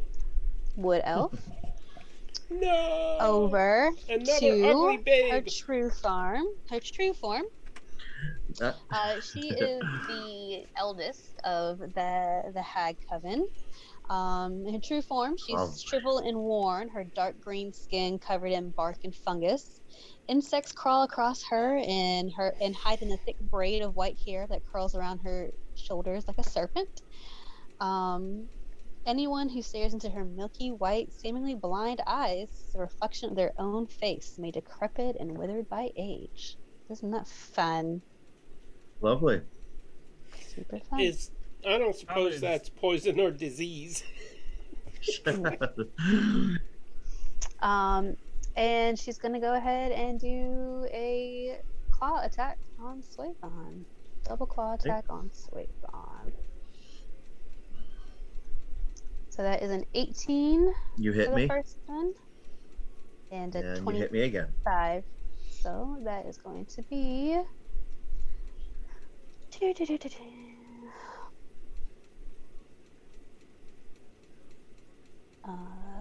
48 plus 8 damage. Oh! I'm going down, boys. Uh-oh. I don't know. Oh, maybe not. 25 plus Yeah, I'm 8. down. So it's 33 points of damage. Yep, and that's what I would normally have. Ooh. So I am going down. So Oh. minus. You said 30. What? 33. 33. Mm-hmm. Yep. Guy whose name I can't pronounce. No. Why won't it let me? Hold on a second here. 22. Yes. I guess it doesn't want me to minus the 33 because it's going below 0. So You Yeah, are minus put yourself at unconscious. 0. yeah. Yeah. There. Oh, well, I got it. put it in Okay. Okay. Thank you. Yeah, in 5e you can't go below 0 unless you get double your max. So Swaythong goes down for the count. Happy birthday to me. Anyway. All right, Ruda. Don't look it in the eye. I don't know why. Okay. Swaython, you're going to feel the flames that surround you suddenly kind of feel warm and pleasant for once as life seeps back into you. You hear Rudak yell at you, "Get up and fight!" As I cast Healing Word on you with my bonus action. Wait a minute. You have healing word all this time? I'm a cleric. I'm Yeah, woozy. Woozy, I'm dead. I save it for when you guys are about to go out. That's 9 points of healing for you, and you are back up. And 9. yes. Yeah. You're at 9 Oh, hit so I points. got 9 hit points. So, oh, okay, thank you. Welcome.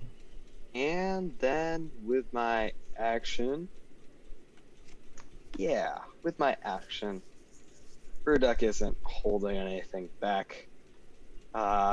And he is going to just use his channel divinity, Radiance of the Dawn, as more light is going to kind of seep around the room, as these two are going to need to make me Constitution saving throws. All right. Does That's a that good roll. affect allies? That Nope. Good. So that is Oh. a natural 20 for Ooh. Auntie Greenbones is her name, is her hag name. Okay. And that is a +2. So that is a Unless 10. it has a, yeah. So the one that passed is going to take 9 radiant damage, I believe, and the other one will take 17. All right. So how does your radiant damage take out a hellhound? It's going to kind of, so the light is just going to surround Ruduk's shield, but as it reaches this hellhound, it's going to almost turn physical as these spectral shards are going to just pierce through its skull. Love it. Nice. Super. Nice is right. That's right. And that's the end of my turn. Destroy that hound. All right. Santa Clang. Okay, Santa Clang, while staring at the floor beneath the creature's feet, the whatever she is going to hope he hits with his crossbow. And let me switch to the right window here. You can do it. You can do it. Actions. What just happened? Mhm. I don't know what happened. I heard a Oh, a there we go. 16 with my crossbow. A 16 is a miss. Oh, damn. That's I have right. extra attack. Okay. Can I cast a cantrip? No. If it's a bonus action, It is. Wait. I don't know. Is Toll the Dead a bonus action? It's an action. It is not. You gotta play a Blade Singer. Those things can cast a cantrip and attack. Okay, then I'm gonna fire my crossbow again, I guess, with my Okay. extra attack. And that will be 25 to hit. Nice. I think technically because you're closer than 100 feet with a longbow, it's at disadvantage, but still 21. But anyway. Crossbow? It's a crossbow, not a longbow. Oh, okay, cool. Well, still, it's under 100 feet. Oh so yeah, it's true. It's a heavy crossbow, so. Yeah. But anyway, yeah, 21 Well- still hits, and What are you talking about now? because you're Teach me, technically Yoda. because you're It's only technically close quarters, so if it's less than 100 feet, it's a disadvantage. the disadvantage is It's- only melee range. Yeah, 100 it's feet. 5 feet. Okay, well, my Oh, okay. disadvantage was a 21. Did that hit? Yeah, so it still works. Okay, so 6 points of damage. points. Nice. Very nice. Anything else? No. Moving or anything? I'm staying back because Rue whatever, Ruduck is being stingy with the heals. All right. I understand, man. I play a cleric all the time. And I'm just going to attack her because I can't move. If I move, she's going to get an attack of opportunity on me, so might as well just attack. You can cunning action disengage after you attack, I think. That's Can true. I with a thief? I don't know. Can I do It's, Yeah, it's yeah, for you're higher all than third rogues. level. Yeah. That's the biggest thing about being a thief. that? Well, that and sneak Cunning attack. action, yeah. You can take a bonus action at each of your turns to take the dash, disengage, or hide action. Oh, okay.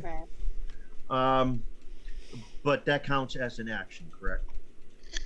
Cutting action's bonus action. Right? It's a bonus action. Oh, it's a bonus action. Right. So, so technically, I can still like get out of the way and Yeah. attack if You I can have a range attack. left? Yeah. Okay. Now Yeah. it's well, DM discretion. Am I going to be able to pull out my I think it's a hand crossbow I have. Hold on a second. Yeah, I have a hand crossbow. Am I going to be able to do that? The order of your actions and bonus action doesn't matter. So you could attack with your sword, then use your bonus action to get out of there. Oh, really? Oh, Yeah. okay. Well, I didn't hit her anyhow. It would have been a 16, so. Right. All 16 right, does so not I hit. missed. Yeah, 1, 2, 3 would be 15 feet.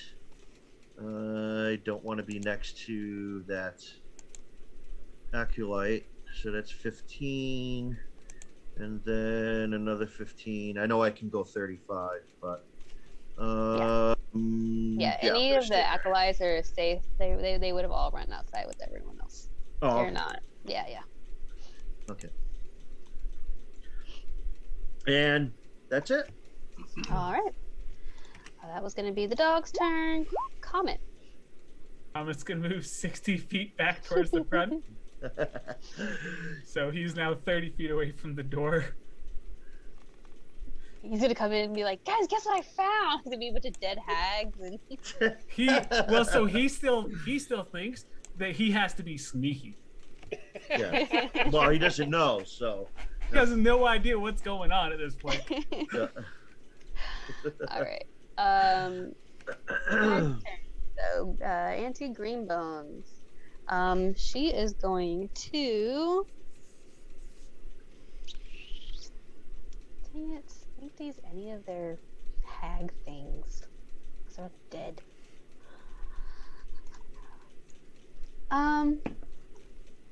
Yeah, she's gonna do the one trick pony thing, I guess, and go up to who's here? Ruduck. And surprisingly, Sorry, I just need another wisdom save.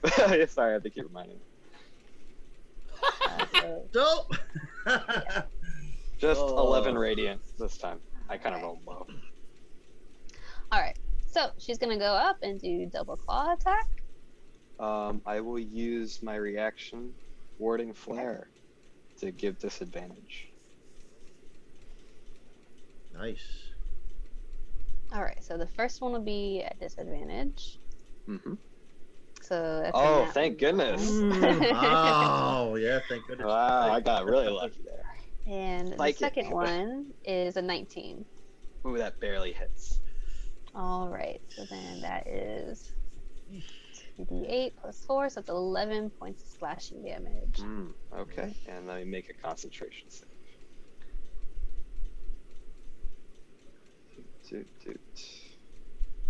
Advantage because of Warcaster. Mm-hmm. Yeah, okay. No Perfect. trouble. All right, and it's your turn. Wonderful. Then I think running low on slots, and apparently Metal Man might go down. Who knows? We're all at trouble going down. So I think I will just Toll the Dead and attack with Spiritual Weapon. As once again I ring a little bell, this little war cry. You have a little bell. Ding, ding, ding. Little bell. Yeah. Ooh, wow. Okay, and I need a whiz save. Fails. Jen, I've 16 never seen you roll this badly. Yeah, it's not being kind to you today. And Digital sure. dice are hardly ever. The only time that it seems like they've ever worked out for me is actually for Avaray, for Greg and Chris Estrad. Like that's the only time that they do well for me. So y'all are welcome that I'm not using my blessed dice. Thank you. We appreciate this. Yes. Yes, we need every bit of it. And so- a flame strike is going to strike this thing from the behind. 24 to hit for 11 more force damage. All right, so she's gonna take 25, 26 damage, 27 damage. 27 damage total. All right. Oh. So she is engulfed in fire and flame and radiant light, and she is cackling and shrieking, but she is still up. Oh, it's my turn. Hail to the king, baby. That's right. So gross. Why is that gross? I don't know. Just the way he says it is creepy. DC 14, wisdom save. She fails. Oh, I love these rolls, Jen. And that is 12 points of damage. Oh, wait, it didn't show. Darn it, why isn't it rolling the 12-point thing? That was... Yeah, it didn't import correctly for me either. You have to go like into the settings and click damage 2. I rolled to a make your 4. Ah. Man, That sucks. good for Jen. That's your birthday gift. Boom! And I get... That was a cantrip, so I get a physical attack, correct? Well, you did No. 4 damage on her. Yeah. Yeah. Because the cantrip has to be your bonus action. Oh, okay. Even if I have Well- extra attack, bummer. Well, Correct. so with your 4 damage, how do you take down a hag with 4 damage? Oh, are you kidding me? Oh my You had to goodness. It's like that. Okay. I conjure the things of nightmare surrounding her. And what it is it's 8 tiny, tiny reindeer with jingle bells on going ding, ding, ding, ding, all around her head, smacking her with their bells. They're going to ring her bell. And then she drops. You hope. All right. And with that, you have 3 dead hags on you. Or 3 dead hags within in the foyer of this very nice Okay, spa. Are we out of initiative? We are out of initiative. Good. I'm going back in that room to take the yellow potion off the other hag. So Comet, All right. Comet's gonna come to the door and just kind of sneakily open it just a little bit and pop through. He's like, guys, guess what? That room's not. It's disturbing. And then he's gonna see the hags on the ground and just be at a loss for words. Did you find more stuff to add to the bonfire? I need more Did we bodies. do that? All right. I found- So, sorry. And- Okay. I found bones in a tower. Bones in a tower. A Nothing very, else? very disgusting looking tower, to say the least. Maybe that was their roost. Yep. Santa, you went back in. You just went to get the potion. You're not doing anything else with the body. I came back out with the potion. Okay.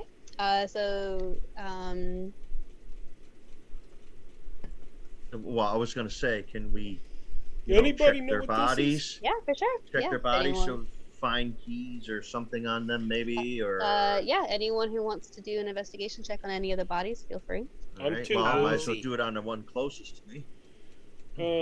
Investigation. While you're doing that, I'm gonna do some healing for you. I would appreciate it. 14? And which one are you looking at? The one that was right next to me. The Morgana. Okay. Yeah. Okay. So when you're going through her,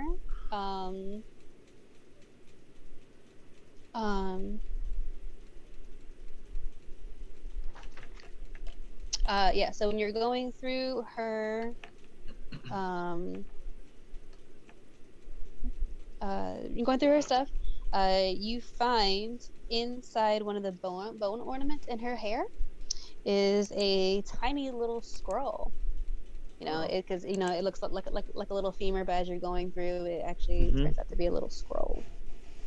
Okay. Oh, bad. Sorry. I was gonna say I'll try and see if I can read it, maybe, or look at What languages do you speak? it. Just I believe it's common and where's languages? Common, Wood Elf, and something else, I think. Or is it only just Common and Wood Elf? Right. You only start with 2 languages. Yeah. You pull it out, and it doesn't make a ton of sense to you. It's like a mix between common and whatever her language is. Yeah, exactly. Yeah, but I wouldn't know. From what you can gather, it seems like it might be instructions to something, but it doesn't make any sense to what it could be. I speak Common, Draconic, Elvish, and Infernal. Okay. Cool. Are you reading the scroll? 16 points of healing. 16. Thank you very much, sir. That was nice. It would have been more useful, like 3 turns of combat ago, but hey, better late than never. Yeah, Is anybody else investigating the hag bodies? Now that I'm healed, I might. Yeah, Comet's just making sure everyone's healed. Did Rudok take any damage? Yes. A little bit. Yeah. Okay, I will heal him as well then. I think he's about half damaged, or a little bit less. I mean, yeah. Less than half. Yeah. Mm-hmm. I did more healing with a 2nd level spell than I did with 2 3rd levels. Super great, right? All right. So, anyone else investigating these hag bodies? Not me. Okay. But I do have the yellow potion. What is that? Or can I tell? You can do an Arcana check. Okay. Or anyone else who's particularly magically inclined, since you killed the person who could have told you what it was. My Arcana is nice. Okay. So somehow you were able to ascertain that this is a potion of hill giant strength. Nice. Nice.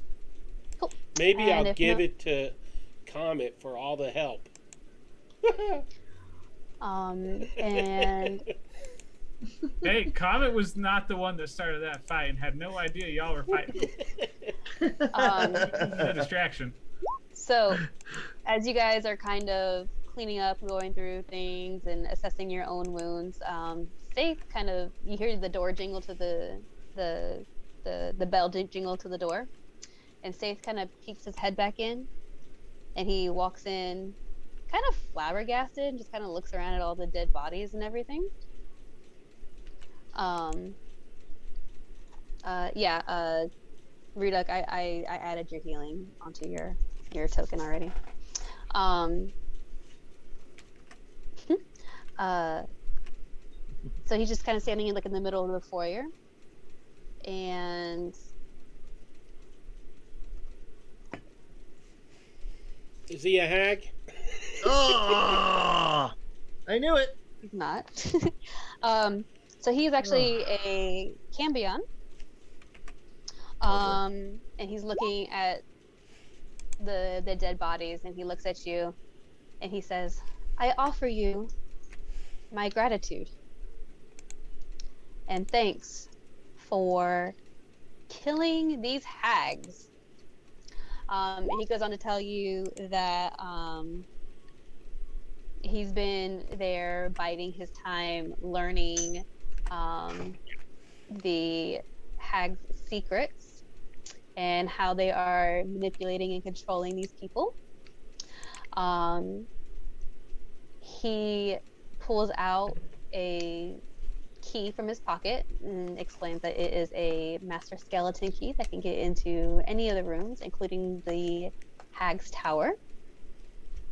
And he offers to give you the key, or to you can either join him to explore the rest of the spa, or go straight to the Hag's Tower to explore more. The first thing I'm gonna do, Santa Clang is gonna run all the way into where the water room is, the pool, and tell the thingamajig that Morgana's dead and her sisters are dead. I forget what she's called. Serena. Serena. Yeah. Yep. Serena. So when Serena, Oh, okay. yeah. So when Serena hears that, she comes up, and if you're that close to the pool, then she'll give you a nice watery kiss on the cheek, offering her thanks. My eyes turn red as I blush.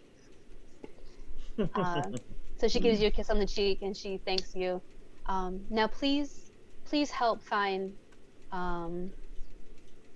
Sylvana, the rightful owner of this establishment. And she sinks back into the water. Okay. And yeah, go ahead. I will come back down into the foyer and tell everybody what she said and fill them in. Okay. And with that, guys, you basically beat the adventure. There are more things to discover, but for time's sake and the overall adventure itself, you guys have a spa that you can now run as your base of operations, with some more mysteries to maybe explore in the light of the day and the next day. Nice. All right. Oh, great. We get a spa with fire damage. Yeah, the spa with fire. Best spa, really. Yeah. So yeah, at this point, people are starting to filter back in. A lot of the employees know what to do, and they're just trying to put out the fire as best as possible. So yeah, that is the price of beauty. That is not at all how I thought that was going to go. So thank you guys for your creativity. Thank you to everyone in chat who supported and showed love. Thank you to our players for your amazing contributions and great creativity. And this was fun. Thank you guys so much for doing this on my Happy birthday to you. Happy birthday, Jen. Happy birthday, Jen. Thank you so much for running this. We love you, Jen. Yes. We I love love you having guys. you around. You're like the daughter I never had. Never wanted. I've always wanted a daughter. And that's why you don't want me. No, I would be proud to have you as my daughter. Well, okay, we'll talk about that later. But anyway, so yeah, I guess we can plug in some announcements. Peter, I'll let you do that. It's your channel. You do your thing. Okay, let me look at my dates here. Uh, this coming Monday, we have, on the 10th, we have Curse of Strahd on twitch.tv/save versus games. And the following Tuesday, we have Tyranny of Dragons on twitch.tv/D&D Play 20, this very channel. And then the following Thursday, we have twitch.tv D&D Games Out of the Abyss. And there are various people in those streams. Jen is in the Tyranny of Dragons. Jacob's in Tyranny of Dragons. Yep. Jacob, raise your hand because they may not know your first name. He is in Out of the Abyss, Tyranny of Dragons and Out of the Abyss. Because I totally don't have a problem. And remember, when we reach 30 subscribers, one of the subscribers will be chosen to play in either for a session in Out of the Abyss or Tyranny of Dragons. I don't know if Curse of Strahd will offer that opportunity because that's on Save versus Games. But we also have, I'm planning a Saturday campaign. Yes, this is the official announcement, I guess, just not the name of it yet. It's a surprise, and it will be at 3 o'clock on Saturdays once it starts. So we have 2 people signed up for that already, most likely. So if you are interested, join our Discord and let me know. The link to Discord should be below. Go ahead. Yeah. And if you guys enjoyed this Candlekeep one shot, we have another one planned for the first Thursday in June. And it still has some slots open and available. Yeah. So, and the link to sign up for that is in the Candlekeep channel on D&D Play 20 Discord. And let's see. Oh, the 3 o'clock will be Eastern Time for the Saturday campaign. Save versus Games just asked. Yeah. Mark, as a new friend, do you have anything that you participate in that you want to let everybody know about? Nope, I don't have any channels, no anything. So. Well, you did And great what about- tonight.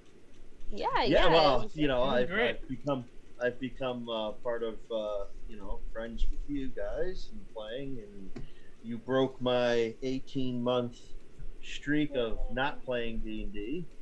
Oh, So, welcome back. so, yeah, thank you. Jonathan, do you have anything you want to throw out there for everybody? Nah, I'm not doing anything. just hopping in other streamers D&D games. That's what I do because it's the easiest. So, Yeah. all right. Well, I will bid everyone a great evening. Thank you, chat, for being awesome as always. All the love in there. It's definitely felt. And I hope everyone has a super great evening and a safe weekend. And I love all of you. Love you. Live long and prosper. Live long and prosper.